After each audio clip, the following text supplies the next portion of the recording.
പല മുട്ടുവാദങ്ങൾ പറഞ്ഞ് സർക്കാർ കുടത്തിലടച്ചു വെച്ചിരുന്ന ഭൂതം പുറത്തുവന്ന് മലയാള സിനിമയിൽ കൊടുങ്കാറ്റ് പോലെ ഭൂതാക്രമണം നടത്തുന്ന കാലമാണ്. വിഗ്രഹങ്ങൾ വീണു തുടങ്ങുന്ന കാലം.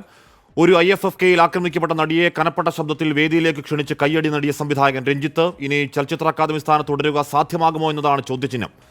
നല്ല അഭിനയ തികവോടെ ഇന്നലെ വാർത്താ സമ്മേളനം നടത്തിയ അമ്മ ജനറൽ സെക്രട്ടറി സിദ്ദീഖിനെതിരായ ആരോപണം പിന്നെയും ഉയർന്നു വരുന്ന ദിവസം കൂടിയാണ്. പരാതിയുണ്ടോ, കേസെടുക്കാം എന്ന ഔദാര്യ പാക്കേജിൽ ഇപ്പോഴും സർക്കാർ നിൽക്കുന്നു.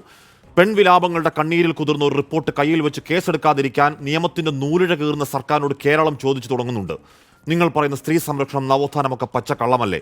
നിങ്ങൾ യഥാർത്ഥത്തിൽ വേട്ടക്കാരന്റെ സർക്കാരല്ലേ? പ്രിയ പ്രേക്ഷകർക്ക് എൻകൗണ്ടർ പ്രൈമിലേക്ക് സ്വാഗതം.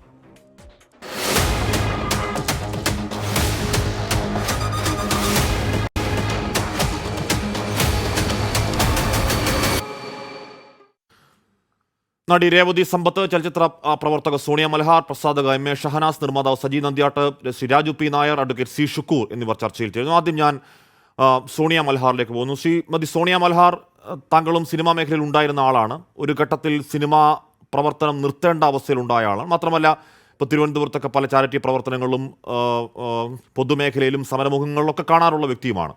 എന്തുകൊണ്ടാണ് താങ്കൾ ഇന്ന് ഈ ചർച്ചയിലിരുന്ന് താങ്കളുടെ അനുഭവങ്ങൾ പറയാം എന്ന് തീരുമാനിക്കുന്നത്? സോണിയ, ഇനിയെങ്കിലും ഇത്തരം അഴിമതികൾ അല്ലെങ്കിൽ സ്ത്രീകളെ പീഡിപ്പിക്കുന്ന സിനിമയ്ക്കകത്തുള്ള ഈ അരക്ഷിതാവസ്ഥയ്ക്ക് മാറ്റം വരണമെന്നുള്ള അതിയായ ആഗ്രഹം കൊണ്ട് തന്നെയാണ് ഇത് ഇവിടം കൊണ്ട് നിർത്തണം സർ. അതുകൊണ്ട് തന്നെയാണ് ഞാനും ഈ ചർച്ചയിൽ പങ്കെടുക്കാമെന്ന് കരുതിയത്. അനുഭവങ്ങൾ എന്താണ് സോണിയ? ഒരുപാട് അനുഭവങ്ങളുണ്ട് സർ. ഞാനൊരു ജൂനിയർ ആർട്ടിസ്റ്റായിട്ടാണ് സിനിമയിലേക്ക് വരുന്നത്. ഒരു രണ്ടാമത്തെ പടം തൊടുപുഴയിൽ ഷൂട്ട് നടക്കുമ്പോൾ ഒരു സൂപ്പർ സ്റ്റാർ ഇപ്പോൾ ഉള്ള ഒരാളാണ്. ഞാൻ ഈ പറഞ്ഞ പോലെ പേരിലേക്ക് പോകാത്തത് അതിൻ്റെ പുറകിലേക്ക് കേസോ കാര്യങ്ങളോ ആയിട്ട് ഇനി പോകുന്നതിൽ അർത്ഥമില്ല. അതല്ലെങ്കിൽ പ്രൂവ് ചെയ്യാനുള്ള കുറേ കാര്യങ്ങളുണ്ട്. എനിക്കതിനു വേണ്ടി സമയം, ധനം ഇതൊക്കെ നഷ്ടം വരുന്നത് മാത്രമേ ഉള്ളൂ. അപ്പോൾ അതുകൊണ്ട് തന്നെ തീർച്ചയായിട്ടും മരിക്കാൻ ഭയം ഉണ്ടായിട്ടൊന്നുമല്ല. ഇപ്പോൾ ഈ സെക്കൻഡിൽ ആ പേര് പറഞ്ഞു കഴിഞ്ഞാൽ അയാളെ ഡിപ്പെൻഡ് ചെയ്യുന്ന അയാളുടെ വൈഫ് ദൈവത്തെ പോലെ പൂജിക്കുന്ന ഒരാളാണ്. അപ്പോൾ അങ്ങനത്തെ ഒരു സൂപ്പർ സ്റ്റാർ അന്ന് നമ്മൾ ഡ്രസ് ചേഞ്ച് ചെയ്യാൻ പോകുമ്പോൾ തൊടുപുഴ ഒരു ലൊക്കേഷനിൽ വെച്ചിട്ടാണ്, ഒരു ചെറിയൊരു ബിൽഡിങ്ങിലാണ് നമ്മുടെ കോസ്റ്റ്യൂം ചേഞ്ചും മേക്കപ്പും ഒക്കെ ആയിട്ട്. അപ്പോൾ പോകുന്ന സമയത്ത് പിന്നെ നമ്മൾ എന്താ ടോയ്ലറ്റിലേക്ക് പോവുകയാണ്. പോയിട്ട് തിരിച്ചു വരുന്ന സമയത്ത് അപ്രതീക്ഷിതമായിട്ട് അൺഎക്സ്പെക്റ്റഡ് ആയിട്ട് ഒരാൾ ഹോൾഡ് ചെയ്യുക. ഭയന്ന് പോയി. ഒന്നാമത് ആ ലൊക്കേഷൻ തന്നെ ഇത്തിരി പേടിപ്പിക്കുന്ന ഒരു സ്ഥലമാണ്. അപ്പോൾ ഞാൻ പേടിച്ച് പോയപ്പോൾ നോക്കുമ്പം നമ്മളെ തലയ്ക്ക് മീതെ ഇങ്ങനെ നോക്കുമ്പം കാണുന്നത് അത്രയും വലിയ സൂപ്പർ സ്റ്റാറാണ്. ഒന്നുമില്ല, പകലാണ്, ഷൂട്ട് തുടങ്ങുന്നതിന് ഒരു 10 മണിയാവുള്ളൂ. എല്ലാം ക്യാമറ ഓക്കെ, നമ്മൾ കോസ്റ്റ്യൂമിലാണ് ഒക്കെയാണ്. അപ്പോൾ ഹോൾഡ് ചെയ്തങ്ങ് പെട്ടെന്നങ്ങ് പിടിച്ചപ്പോൾ സത്യത്തിൽ ഞാൻ പേടിച്ചു പോയി. അപ്പോൾ അദ്ദേഹം അതൊരു അറ്റംപ്റ്റ് ആയിരുന്നു. അപ്പോൾ അവിടെ വെച്ച് ഞാൻ പറഞ്ഞു, എനിക്ക് ഇത്തരം നിങ്ങൾ എൻ്റെ പെർമിഷനോ, നിങ്ങൾ വലിയ ആക്ടർ ആയിരിക്കാം, പക്ഷേ ഞാൻ പേടിച്ചു പോയി. കൈവിടെന്ന് പറഞ്ഞിട്ട് ഞാൻ തള്ളി മാറ്റി. എനിക്ക് വേറൊന്നും സംഭവിച്ചില്ല. പക്ഷേ ഈ സംഭവം ഞാൻ അന്നത്തെ സമയത്ത് എൻ്റെ വീട്ടിൽ വന്ന് ഹസ്ബൻഡിനോട് പറഞ്ഞു കരഞ്ഞിരുന്നു. അപ്പോൾ പുള്ളി ഇനി അഭിനയിക്കാൻ പോകണ്ട, ഇങ്ങനെയൊക്കെയാണോ, അപ്പോൾ ഇത്രയും വലിയൊരു നടൻ ഇങ്ങനെയാണോ എന്നൊക്കെ ചോദിച്ചാൽ ആ പ്രശ്നം അങ്ങനെ പറഞ്ഞിരുന്നു. പിന്നെ എൻ്റെ കുറച്ച് അടുത്ത സുഹൃത്തുക്കളോടും പറഞ്ഞു. പിന്നീട് ആ പുള്ളി എന്നോട് മാപ്പ് പറഞ്ഞു. അന്നത്തെ ദിവസം തന്നെ വൈകുന്നേരം ആ നമ്പർ അവിടെ നിന്ന് എടുത്തിട്ട് എന്നെ വിളിച്ചിട്ടുണ്ടായിരുന്നു. എൻ്റെ അടുത്ത് പറഞ്ഞു, ഇപ്പോൾ എനിക്ക് തോന്നുന്നു 7-8 years ആവും. അപ്പോൾ ആ സമയത്ത് പറഞ്ഞു, എനിക്ക് ആ സമയത്ത് മാത്രമല്ല, സോണിയെ ഞാൻ പ്രൊട്ടക്റ്റ് ചെയ്തോളാം, എനിക്ക് നിങ്ങളുടെ സ്വഭാവം ഇഷ്ടമാണ്. അങ്ങനെ അതൊക്കെ ഒരു എക്സ്ക്യൂസസ് ആണ് സർ. അത് ഒരു വലിയ നടനാണ്, അയാൾക്ക് ഫാമിലി ഉണ്ട്, അയാൾ ഒരു സ്റ്റാർഡം കീപ്പ് ചെയ്യുന്ന ഒരാളാണ്, നമ്മളെല്ലാം ബഹുമാനിക്കുന്ന ആളാണ്, ഇപ്പോൾ സോഷ്യൽ വർക്കും കാര്യങ്ങളൊക്കെ ചെയ്ത് ഇൻവോൾവ് ആയി നിൽക്കുന്ന ഒരു വ്യക്തിയാണ്. അന്ന് മാപ്പ് പറഞ്ഞതുകൊണ്ട് തന്നെ എൻ്റെ മൈൻഡിൽ നിന്ന് ആ വിഷയം ഞാൻ വിട്ടതാണെങ്കിലും ഇത്തരം സന്ദർഭത്തിൽ അത് വീണ്ടും ഓർമ്മ വരികയാണ്. ഇതാണ് ഫസ്റ്റ് ഞാൻ പേടിച്ചു പോയൊരനുഭവം. പിന്നീട് നമ്മൾ ഒരുപാട് ആദരിക്കുന്ന, എല്ലാവരും ചിരിപ്പിക്കുന്ന, മൺമറഞ്ഞു പോയൊരു കലാകാരൻ, അപ്പൂപ്പൻ്റെ പ്രായമുള്ള ഒരാളാണ്. അപ്പോൾ ആ സമയത്ത് അദ്ദേഹം ഇതുപോലെ നമ്മളോട് ഇങ്ങനെ ഒരു അറ്റംപ്റ്റ് നടത്താൻ ഇഷ്ടമാണോ, അല്ലെങ്കിൽ അങ്ങനെ റൂമിലേക്ക് ചെല്ലുമോ എന്നുള്ള രീതിയിൽ ചോദിച്ചു. ഞാൻ പറഞ്ഞു, നിങ്ങളെൻ്റെ അപ്പൂപ്പൻ്റെ പ്രായമാവാനുള്ള ഒരാളാണ്, അപ്പം എങ്ങനെയാണ് സാർ നിങ്ങൾക്കൊക്കെ ഇങ്ങനെ തോന്നുന്നതെന്ന് ചോദിച്ചു. എൻ്റെയൊക്കെ മനസ്സിലെ വിഗ്രഹം അന്ന് വീണുടയുമായിരുന്നു. ശരിക്കും പറഞ്ഞാൽ എനിക്കെന്തോ ഒരു ഭയങ്കര സഹതാപം തോന്നി. ഈ മനുഷ്യന്മാരൊക്കെ ശരിക്കും ഇങ്ങനെ നമ്മൾ കാണുന്ന വെള്ളി വെളിച്ചത്തിൽ കാണുന്ന ആളുകളെ അല്ലല്ലോ ഇവർ ലൊക്കേഷനിൽ ഇപ്പം ജൂനിയർ ആർട്ടിസ്റ്റ് അന്ന് എനിക്ക് ശബ്ദമില്ലാത്ത ആളാണ്, ഞാൻ വലിയ സോണിയ മൽഹാർ ഒന്നും ആയിട്ടില്ല. അപ്പോൾ എനിക്ക് ഭയന്ന് പേടിച്ച് നമ്മളൊരു പടത്തിൽ അഭിനയിക്കാൻ വേണ്ടി പോവാണ്. പക്ഷേ ഞാൻ പറഞ്ഞു ഞാനെങ്കിൽ ഇപ്പോൾ ഇവിടുന്ന് പോകുമെന്ന് പറഞ്ഞു. അപ്പോൾ അയാൾ പറഞ്ഞു അയ്യോ വിട്ട് ഞാൻ വേറൊന്നുമില്ല, ജസ്റ്റ് ചോദിച്ചതാണ്, നിങ്ങളെ ഇഷ്ടപ്പെട്ടതുകൊണ്ട് ചോദിച്ചതാണ്. അപ്പം ഞാൻ ചോദിച്ചു ഇങ്ങനെ ഇവിടെ വരുന്ന എല്ലാ ചെറിയ കുട്ടികളോട്, നിങ്ങൾക്ക് എന്താ ഇത്ര കൊമ്പുണ്ടോ, നിങ്ങളെക്കാട്ടി ഇവിടെ ചെറിയ കുട്ടികളൊന്നുമല്ല അവർ, ഓക്കെ. അപ്പോൾ അതൊക്കെ കേട്ടപ്പോൾ എനിക്ക് ആ സമയത്ത് ഭയങ്കര ഞെട്ടലും പേടിയും ഒക്കെ ഉണ്ടായിരുന്നു. പിന്നെ ഇത് എവിടെ പരാതി പറയാം, ഞാൻ അമ്മയിൽ മെമ്പറല്ല. അങ്ങനത്തെ ഒരുപാട് സംഭവങ്ങൾ ലൈഫിൽ ഉടനീളം വന്നിട്ടുണ്ട്. അവരൊന്നും കേട്ടിട്ടേ ഒന്നുമില്ല, അവർക്ക് ഭയങ്കര ഞെട്ടലാണ് ഇത് കേൾക്കുമ്പോൾ. ഇപ്പോൾ സോണിയ പറയുന്നത് കേൾക്കുമ്പോൾ ഇത് ഹേമ കമ്മിറ്റി പറയുന്നത് പോലെ വളരെ കോമൺ ആണ്, ആ മേഖലയിലെ വളരെ സാധാരണമായൊരു വ്യവഹാരമാണ് ഈ ചോദിക്കൽ, അല്ലേ സോണിയ? ഉറപ്പായിട്ടും സർ. അതായത് അവർക്ക് ഒരു ഉളുപ്പും ഇല്ലാതെയാണ് നമ്മളെ ഇപ്പം ഇത് എല്ലാവരും അങ്ങനെയല്ല കേട്ടോ സർ. അതായത് 100% നമ്മൾ ഇതിനകത്തൊരു 15% വൃത്തികെട്ടവന്മാർ തന്നെയാണ്. അത് ചിലപ്പോൾ വലിയ ആളുകൾക്ക് വേണ്ടിയിട്ടാവും. അതായത് ഇപ്പോൾ ഒരു പ്രൊഡക്ഷൻ കൺട്രോളറാണ്, ജൂനിയർ ആർട്ടിസ്റ്റ് ആകുമ്പോൾ നമ്മളെ വിളിക്കുന്നത് ഡയറക്ടർ നേരിട്ടൊന്നുമല്ല, പ്രൊഡക്ഷൻ കൺട്രോളർ ആയിരിക്കും വിളിക്കുന്നത്. അവിടം തൊട്ട് തുടങ്ങും, അയാൾ ചോദിക്കും നിങ്ങൾ ഓക്കെ ആണോ, അങ്ങനെ. അപ്പം അതുകൊണ്ട് മാത്രം എത്ര അവസരങ്ങളാണ് എനിക്ക് പോയത്. എനിക്ക് അതുകൊണ്ട് നട്ടലോടെ ഇവിടെ ഇരിക്കാൻ പറ്റി. ഞാൻ അവരോട് പറഞ്ഞ ഇതാണ്, എനിക്ക് അഭിനയിക്കാനേ അറിയുള്ളൂ സാർ, എനിക്ക് കുറേ ലിമിറ്റേഷനുണ്ട്, അതിൽ നിന്നുകൊണ്ട് അഭിനയിക്കാൻ പറ്റും. അത് നിങ്ങൾ ക്യാരക്ടർ തന്നാൽ ഞാൻ ചെയ്യും, പൈസ ഇത്തിരി കുറഞ്ഞാലും കുഴപ്പമില്ല, എൻ്റെ സേഫ്റ്റി മുഖ്യം എന്ന് ഞാൻ പറഞ്ഞിട്ടുണ്ട്. എനിക്ക് തുണി ഉരിയാൻ പറ്റില്ല, അതിനുവേണ്ടി നിങ്ങൾ പൈസ തരാൻ വേണ്ട. അങ്ങനെയാണെങ്കിൽ ഇതിന് വിളിക്കേണ്ട വേറെ ആൾക്കാരല്ലേ സാറേ എന്ന് ഞാൻ ചോദിച്ചിട്ടുണ്ട് പലരോട്. ഈ ചോദ്യങ്ങളൊക്കെ അവരെ ചൊടിപ്പിച്ചത് കൊണ്ടായിരിക്കാം. പിന്നീട് എൻ്റെ അടുത്ത് പറഞ്ഞിട്ടുണ്ട് നിങ്ങൾ വലിയ സാമൂഹ്യ പ്രവർത്തക, അപ്പം നിങ്ങളെ വിളിച്ചു കഴിഞ്ഞാൽ ഇവിടെ വലിയ കാര്യമൊന്നുമില്ല, അപ്പം നിങ്ങളെയൊക്കെ അതേപോലെ എല്ലാത്തിനും റെഡി ആയിട്ടുള്ള കുട്ടികളുണ്ട്, അപ്പോൾ വലിയ വലിയ പടങ്ങൾ വരുമ്പോൾ ഞങ്ങൾ അവരെ ചൂസ് ചെയ്യും എന്ന് പറഞ്ഞു. എന്നിട്ട് ഞാൻ പറഞ്ഞു ചേട്ടാ നിങ്ങളെപ്പോലുള്ള ഒരു നല്ല സിനിമ തന്നാൽ വർക്ക് ചെയ്യാൻ വിളിക്കുക കേട്ടോ, അങ്ങനെ നല്ല സിനിമ തന്നാലേ പാവപ്പെട്ട ആളുകൾക്ക് ആഹാരം കൊടുക്കാനും അതേപോലെ ചാരിറ്റി വർക്ക്സും കാര്യങ്ങളും, എനിക്ക് ഫാമിലി ഉണ്ട്, ഇതെല്ലാം ചെയ്യണമെങ്കിൽ എനിക്ക് സിനിമ വേണം, സിനിമയാണ് എൻ്റെ ചോറ്, അപ്പോൾ നല്ല വേഷങ്ങൾ വന്നാൽ വിളിക്കണമെന്ന് പറഞ്ഞിട്ടുണ്ട്. പക്ഷേ വലിയ പടങ്ങളിലൊക്കെ ഞാനൊരു 3-4 പടങ്ങൾ മാത്രമേ വലിയ പടങ്ങളിൽ ചെറിയ വേഷങ്ങൾ ചെയ്തിട്ടുള്ളൂ. പിന്നെ എല്ലാം ആർട്ട് പടങ്ങളിൽ ലീഡ് റോൾ ഒരു 8 സിനിമ ചെയ്തു. ഈ 8 പടത്തിലും ഒരിടത്ത് പോലും എൻ്റെ തുണി അഴിച്ചിട്ട് എനിക്ക് അഭിനയിക്കേണ്ടി വന്നിട്ടില്ല.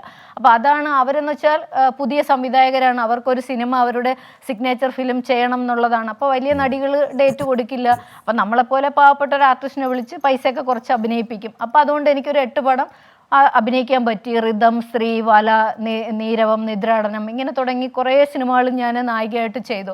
കുറേയൊക്കെ അന്താരാഷ്ട്ര അവാർഡുകളും കാര്യങ്ങളും കിട്ടി. എന്നല്ലാതെ കേരളത്തിൽ ആർക്കും എന്നെ അറിയത്തുകൂടിയില്ല. പലർക്കും പറഞ്ഞ ഞാൻ അഭിനേത്രി എന്ന് പറയണം, അങ്ങനെ ഒരു അവസ്ഥയാണ്. കാരണം എനിക്ക് അതിലൊക്കെ ഒരുപാട് മാനസികമായിട്ട് വിഷമമുണ്ട്. കാരണം ഇത്തരം ഒരു കാര്യത്തിന് നമ്മൾ ഹേമ കമ്മിറ്റി പറയുമ്പോൾ മാത്രമാണ് അറിഞ്ഞത് എന്ന് പറഞ്ഞ അമ്മയ്ക്ക് മുന്നിൽ സോണിയ മൽഹാർ എന്ന് പറയുന്ന ജൂനിയർ ആർട്ടിസ്റ്റ്, ആ സമയത്ത് ജൂനിയർ ആർട്ടിസ്റ്റ് ആയിരുന്ന ആൾ ഒരുപാട് ചാരിറ്റി പ്രവർത്തനങ്ങളിലൊക്കെ പങ്കെടുക്കുകയും തിരുവോരത്ത് ഭക്ഷണം കൊടുക്കുകയും ഒക്കെ ചെയ്യുന്ന ഒരു നല്ല മനസ്സിൻ്റെ ഉടമ കൂടിയാണ്. സോണിയ പറയുന്ന ഈ കാര്യം കൂടി ഇത് ആദ്യ കാര്യമല്ല, ഈ ദിവസങ്ങളിൽ ഒരുപാട് കാര്യങ്ങൾ വരുന്നുണ്ട്. ആ കാര്യങ്ങൾ കൂടി ഞാൻ വെക്കാണ്. ഞാൻ എത്താം സോണിയ. രേവതി സംഭവത്തെ കുറിച്ച് രേവതി ഇന്നലെ അമ്മ ജനറൽ സെക്രട്ടറിയുടെ വാർത്താ സമ്മേളനം രേവതി കണ്ടിട്ടുണ്ടാകുമെന്നാണ് ഞാൻ കരുതുന്നത്. അതിൽ സിദ്ദിഖ് അത്ഭുതം കൂറുന്നുണ്ട്. ഇന്നേ വരെ അങ്ങനെ ഒരു പരാതി കണ്ടിട്ടില്ല, കേട്ടിട്ടില്ല എന്നാണെന്ന് മാത്രമല്ല ഇതൊക്കെ ക്രിമിനൽ കുറ്റമാണെന്ന് പറയുന്നുണ്ട് ഇന്നലെ സിദ്ദിഖ്. രേവതിക്ക് അത് കേട്ടപ്പോൾ തോന്നിയത് എന്താണ്? രേവതിയുടെ അനുഭവം എന്താണ്? ഒട്ടും തന്നെ ഷോക്കിംഗ് അല്ല എന്നുള്ളതാണ്. ഒട്ടും തന്നെ ഷോക്കിംഗ് അല്ല. കാര്യം അദ്ദേഹത്തിന് അങ്ങനെ പറയാൻ പറ്റുള്ളൂ എന്നുള്ളതാണ് കാര്യം. He himself is A criminal. കാര്യം എനിക്ക് ആദ്യം ഇതിങ്ങനെ നമ്മളെ ഫീഡിൽ ഈ ഒരു ഇദ്ദേഹത്തിൻ്റെ റെസ്പോൺസ് ഇങ്ങനെ പോകുന്ന സമയത്തും ഒക്കെ എനിക്ക് ഭയങ്കരമായിട്ടുള്ള ബുദ്ധിമുട്ടുണ്ടായിരുന്നു. ഞാൻ സ്കിപ്പ് ചെയ്ത് കളയുമായിരുന്നു. കാര്യം ഈ മെലോ ഡ്രാമ കാണാൻ ഭയങ്കരമായിട്ടുള്ള ബുദ്ധിമുട്ടുണ്ട് ബീയിങ് എ സർവൈവർ. കാര്യം ഞാൻ നേരത്തെ പറഞ്ഞ പോലെ ബീയിങ് എ സർവൈവർ ഈ മെലോ ഡ്രാമ നമുക്ക് കാണാൻ ഒരു പരിധി ഉണ്ടല്ലോ. അപ്പം സ്വാഭാവികമായിട്ട് ഇൻസ്റ്റിങ്ക്റ്റ് തന്നെ നമുക്ക് വല്ലാത്തൊരു രീതിയിലുള്ള റെസ്പോൺസ് ആയിരിക്കും, ഫിസിയോളജിക്കലി ആണെങ്കിലും എല്ലാ രീതിയിലും നമുക്ക് തരുന്നുണ്ടായിരിക്കുന്നത്. അപ്പം എനിക്ക് തോന്നിയ ഒരു കാര്യം എന്ന് വെച്ച് കഴിഞ്ഞാൽ ഇയാൾ ഇതൊക്കെ ക്രിമിനൽ ആക്ടിവിറ്റീസ് ആണ് എന്ന് ഇതൊക്കെ പറയുമ്പോൾ ഇത്രത്തോളം അവയർനെസ് മിസ്റ്റർ സിദ്ദിഖിനുണ്ടായിരുന്നോ എന്നുള്ളതാണ് എൻ്റെ ഏറ്റവും വലിയ അത്ഭുതം. ഇത്രത്തോളം അവയർനെസ് ഉണ്ടായിരുന്നു. അപ്പം ഇദ്ദേഹം തുറന്ന് പറയുകയാണ് ഒരു മീഡിയയിൽ വെച്ചിട്ട് തന്നെ, ഇദ്ദേഹം എന്നെ ട്രാപ്പിലാക്കിയപ്പോഴും അല്ലെങ്കിൽ പിന്നെ എന്നെ സെക്ഷുവലി അബ്യൂസ് ചെയ്തപ്പോൾ അല്ലെങ്കിൽ എൻ്റെ ഫ്രണ്ടിൽ ഇദ്ദേഹം മാസ്റ്റർബേറ്റ് ചെയ്തപ്പോൾ അല്ലെങ്കിൽ ഇൻസേർട്ട് ചെയ്യാൻ സമ്മതിച്ചില്ലെങ്കിലും കുഴപ്പമില്ല, അറ്റ്ലീസ്റ്റ് കൺസിഡർ മീ ടു ലിക്ക് എന്ന് പറഞ്ഞപ്പോൾ പല ആക്ഷൻസും ഇയാൾ ആ ഒരു ആ ഒരു സമയത്ത് ഇയാൾ ചെയ്ത സമയത്ത് എന്നെ അറ്റാക്ക് ചെയ്ത സമയത്ത്, ഹീസ് ആൻ അറ്റാക്ക് ചെയ്ത സമയത്ത് ഒന്നും ഇയാൾക്ക് ഫീൽ ചെയ്തില്ലേ? അല്ലെങ്കിൽ ഭീഷണിപ്പെടുത്തിയ സമയത്ത് നീ ഇത് പുറത്ത് പോയി പറഞ്ഞാൽ ഒരു മനുഷ്യനും നിന്നെ വിശ്വസിക്കില്ല, നീ പോയി പറ, നീ എന്നെ കൊണ്ട് പറയുന്ന മാക്സിമം നീ പറ എന്ന് പറഞ്ഞപ്പോഴൊന്നും തന്നെ മിസ്റ്റർ സിദ്ദിഖിന് ഇത് ക്രിമിനൽ ആക്ടിവിറ്റി ആണെന്നോ നിങ്ങളൊരു ക്രിമിനൽ ആണെന്നോ നിങ്ങൾക്ക് തോന്നിയില്ലേ എന്ന് ഇത് കാണുന്നുണ്ടെങ്കിൽ ഞാൻ അദ്ദേഹത്തോട് ചോദിക്കുകയാണ്. കാര്യം എനിക്ക് ഒരിക്കലും ഇദ്ദേഹത്തിന് അതിനുശേഷം കാണാൻ പറ്റിയിട്ടില്ല. എനിക്ക് എപ്പോഴെങ്കിലും കാണുമ്പോൾ അദ്ദേഹത്തിനോട് ഇത് ചോദിക്കണമെന്നുണ്ടായിരുന്നു. അപ്പം അതൊന്നും തോന്നിയില്ലേ എന്നുള്ളതാണ്. ഇവിടെ പവർ ഗ്രൂപ്പേ എക്സിസ്റ്റ് ചെയ്യുന്നില്ല, ഇവിടെ ഒരു പ്രശ്നവും ഇല്ല എന്നാണ് മിസ്റ്റർ സിദ്ദിഖ് പറയുന്നത്. ഒരു പ്രോബ്ലവും ഇല്ല, ഇതെല്ലാം എന്താണ് വളരെ മിത്ഫുൾ ആയിട്ടുള്ള കാര്യങ്ങളാണ്, ഇമാജിനേഷൻ ആണ് എന്നുള്ളൊരു രീതിയിലാണ് അദ്ദേഹത്തിൻ്റെ റെസ്പോൺസ്. ഇത്രയും കാര്യങ്ങൾ ചെയ്തപ്പോൾ അല്ലെങ്കിൽ ഒരു ഡ്രീം ചെയ്തു എന്നുള്ള ഒരു കാര്യത്തിൽ ഒരാളെ ട്രാപ്പിലാക്കി എനിക്കതിന് കൊടുക്കേണ്ടി വന്ന വില എന്ന് പറയുന്നത് വളരെയധികമാണ്. എത്രയോ കൊല്ലങ്ങൾ, എത്രയോ രേവതിയുടെ +2 കഴിയുന്ന പ്രായമാണ് എന്ന് പറഞ്ഞാൽ, +2 കഴിയുമ്പോൾ എത്രയാണ് പ്രായം? നമ്മൾ ലോകത്തെക്കുറിച്ച് സ്വപ്നം കാണുന്ന പ്രായമാണ്, നമ്മുടെ കരിയറിനെ കുറിച്ച് സ്വപ്നം കാണുന്ന പ്രായമാണ്, നമുക്കെല്ലാം നന്മയും നന്നായും തോന്നുന്ന കാലമാണ്. അക്കാലത്തെ കാര്യമാണ് രേവതി പറയുന്നല്ലേ? അതെ, +2 കഴിഞ്ഞ് അല്ല ഇത് പെട്ടെന്ന് സംഭവിക്കുന്നത്. +2 കഴിഞ്ഞ് അദ്ദേഹത്തിൻ്റെ മെസ്സേജും കോൺടാക്റ്റും ഒക്കെ വരുന്നത് +2 കഴിഞ്ഞ് നിൽക്കുന്ന ഒരു പീരീഡ്, പിന്നെ ലീവിനാണ് വരുന്നത്. അതിനുശേഷം 1.5 കൊല്ലത്തോളം സോ കോൾഡ് മോളെ വിളിയിൽ അദ്ദേഹം വളരെ സേഫ് ആയിരുന്നു എന്നുള്ളതാണ്. ഒരിടത്തും എനിക്ക് ഡൗട്ട് ചെയ്യാൻ പറ്റിയിട്ടില്ല, because I was too young. എനിക്കറിയില്ല ഇങ്ങനെയുള്ളൊരു സിസ്റ്റം, ഇങ്ങനത്തെ ഒരു രീതി ഇൻഡസ്ട്രിയിൽ ഉണ്ടെന്നോ. ഞാനന്ന് മോഡലിംഗ് പോലും തുടങ്ങിയിട്ടില്ല, എൻ്റെ ആദ്യത്തെ സിനിമ പോലും ഞാൻ ചെയ്തിട്ടില്ല. അതിന് മുമ്പേ ഉള്ളൊരു പീരീഡാണ്, എനിക്കറിയില്ല. നമ്മൾ നോക്കുമ്പോൾ എന്താണ്, അപ്പൂപ്പൻ്റെ അത്ര വയസ്സുള്ള ഒരു മനുഷ്യൻ മോളെ എന്ന് വിളിച്ച് കാര്യങ്ങൾ ചോദിക്കുന്നു. പിന്നീട് സിനിമയിൽ നിനക്ക് താല്പര്യമുണ്ടോ എന്ന് ചോദിക്കുന്നു, നിനക്ക് അഭിനയിക്കാനുള്ള ഇതുണ്ടോ എന്ന് ചോദിക്കുന്നു. അപ്പം ഇങ്ങനെയുള്ള കുറേ വിഷയങ്ങൾ നടക്കും. നമ്മൾ ഒരിടത്ത് പോലും ഒരു സ്ലൈറ്റ് ഇതുപോലും നമുക്ക് ഫീൽ ചെയ്യുന്നില്ല. ഇവർ എന്ന് പറയുന്ന അറ്റാക്കേഴ്സാണ്, ദേ പ്ലാൻ തിങ്സ്. അപ്പം ആ ഒരു ലീവിന് ശേഷം കുറേയൊക്കെ കഴിഞ്ഞതിന് ശേഷം എനിക്ക് തോന്നുന്നു അറൗണ്ട് ഒരു 21 ഇയർ ഉള്ളപ്പോഴാണ് ഇത് ജീവിതത്തിൽ സംഭവിക്കുന്നത്. എല്ലാ തിയേറ്ററിൽ അയാൾ സുഖമായിരിക്കട്ടെ എന്ന് പറയുന്ന ഒരു മൂവിയുടെ പ്രിവ്യൂ കാണാൻ ക്ഷണിക്കുന്നു. ഞാൻ പോയി. അതിനുശേഷം ബാക്കി ഡിസ്കഷൻ, സിനിമയുമായിട്ട് ബന്ധപ്പെട്ട ഡിസ്കഷനും കാര്യങ്ങളും നമുക്ക് മസ്കറ്റ് ഹോട്ടലിലാണെന്ന് പറയും. നമുക്ക് ആകെ അറിയുന്നത് പ്രൊഫഷണൽ അപ്രോച്ചുകൾ മാത്രമാണ്. അവിടെ പോയപ്പോഴാണ് അതൊരു ട്രാപ്പാണെന്ന് അറിയുന്നതും, ഞാനൊരു റൂമിനകത്ത് ലോക്ക്ഡ് ആണെന്ന് അറിയുന്നതും. എൻ്റെ സമ്മതമില്ലാതെ അയാൾ വളരെ ഹീനമായിട്ട് എന്നെ ഉപദ്രവിക്കുന്നതും, ഇൻസേർഷൻ ചെയ്യാൻ സമ്മതിച്ചില്ലെങ്കിലും സാരമില്ല. കേൾക്കുന്നുണ്ടോ? കേൾക്കാം രേവതി, ഞാൻ കേട്ടുകൊണ്ടിരിക്കുകയാണ്. ഓക്കെ ഇങ്ങനെയുള്ള വാക്കുകൾ പറയുന്നു, അയാൾ എന്നെ അറ്റാക്ക് ചെയ്യുന്നു. എനിക്ക് ആ സമയം പറ്റുന്ന ടു സെൻസിറ്റീവ് ടൈം, ആൻഡ് ആ സമയത്ത് പറ്റുന്ന പോലെ തന്നെ ഞാൻ എൻ്റെ മാക്സിമം സ്ട്രെങ്ത് ഫിസിക്കലി എടുത്ത് അയാളെ ഞാൻ ഡിഫെൻഡ് ചെയ്യുമ്പോഴാണെങ്കിൽ പോലും ഈ പറയുന്ന പോലെ ഇഷ്ടം പോലെ കാര്യങ്ങൾ ഞാൻ സീക്ക് ചെയ്യാണ് ഹെൽപ്പിന് വേണ്ടി. എനിക്ക് ആകെ എപ്പോഴും എനിക്ക് ട്രോമയായിട്ട് ഓർമ്മ വരുന്നൊരു കാര്യമാണ് അവിടുത്തെ മിറർ, മസ്കറ്റ് ഹോട്ടലിലെ മിറർ.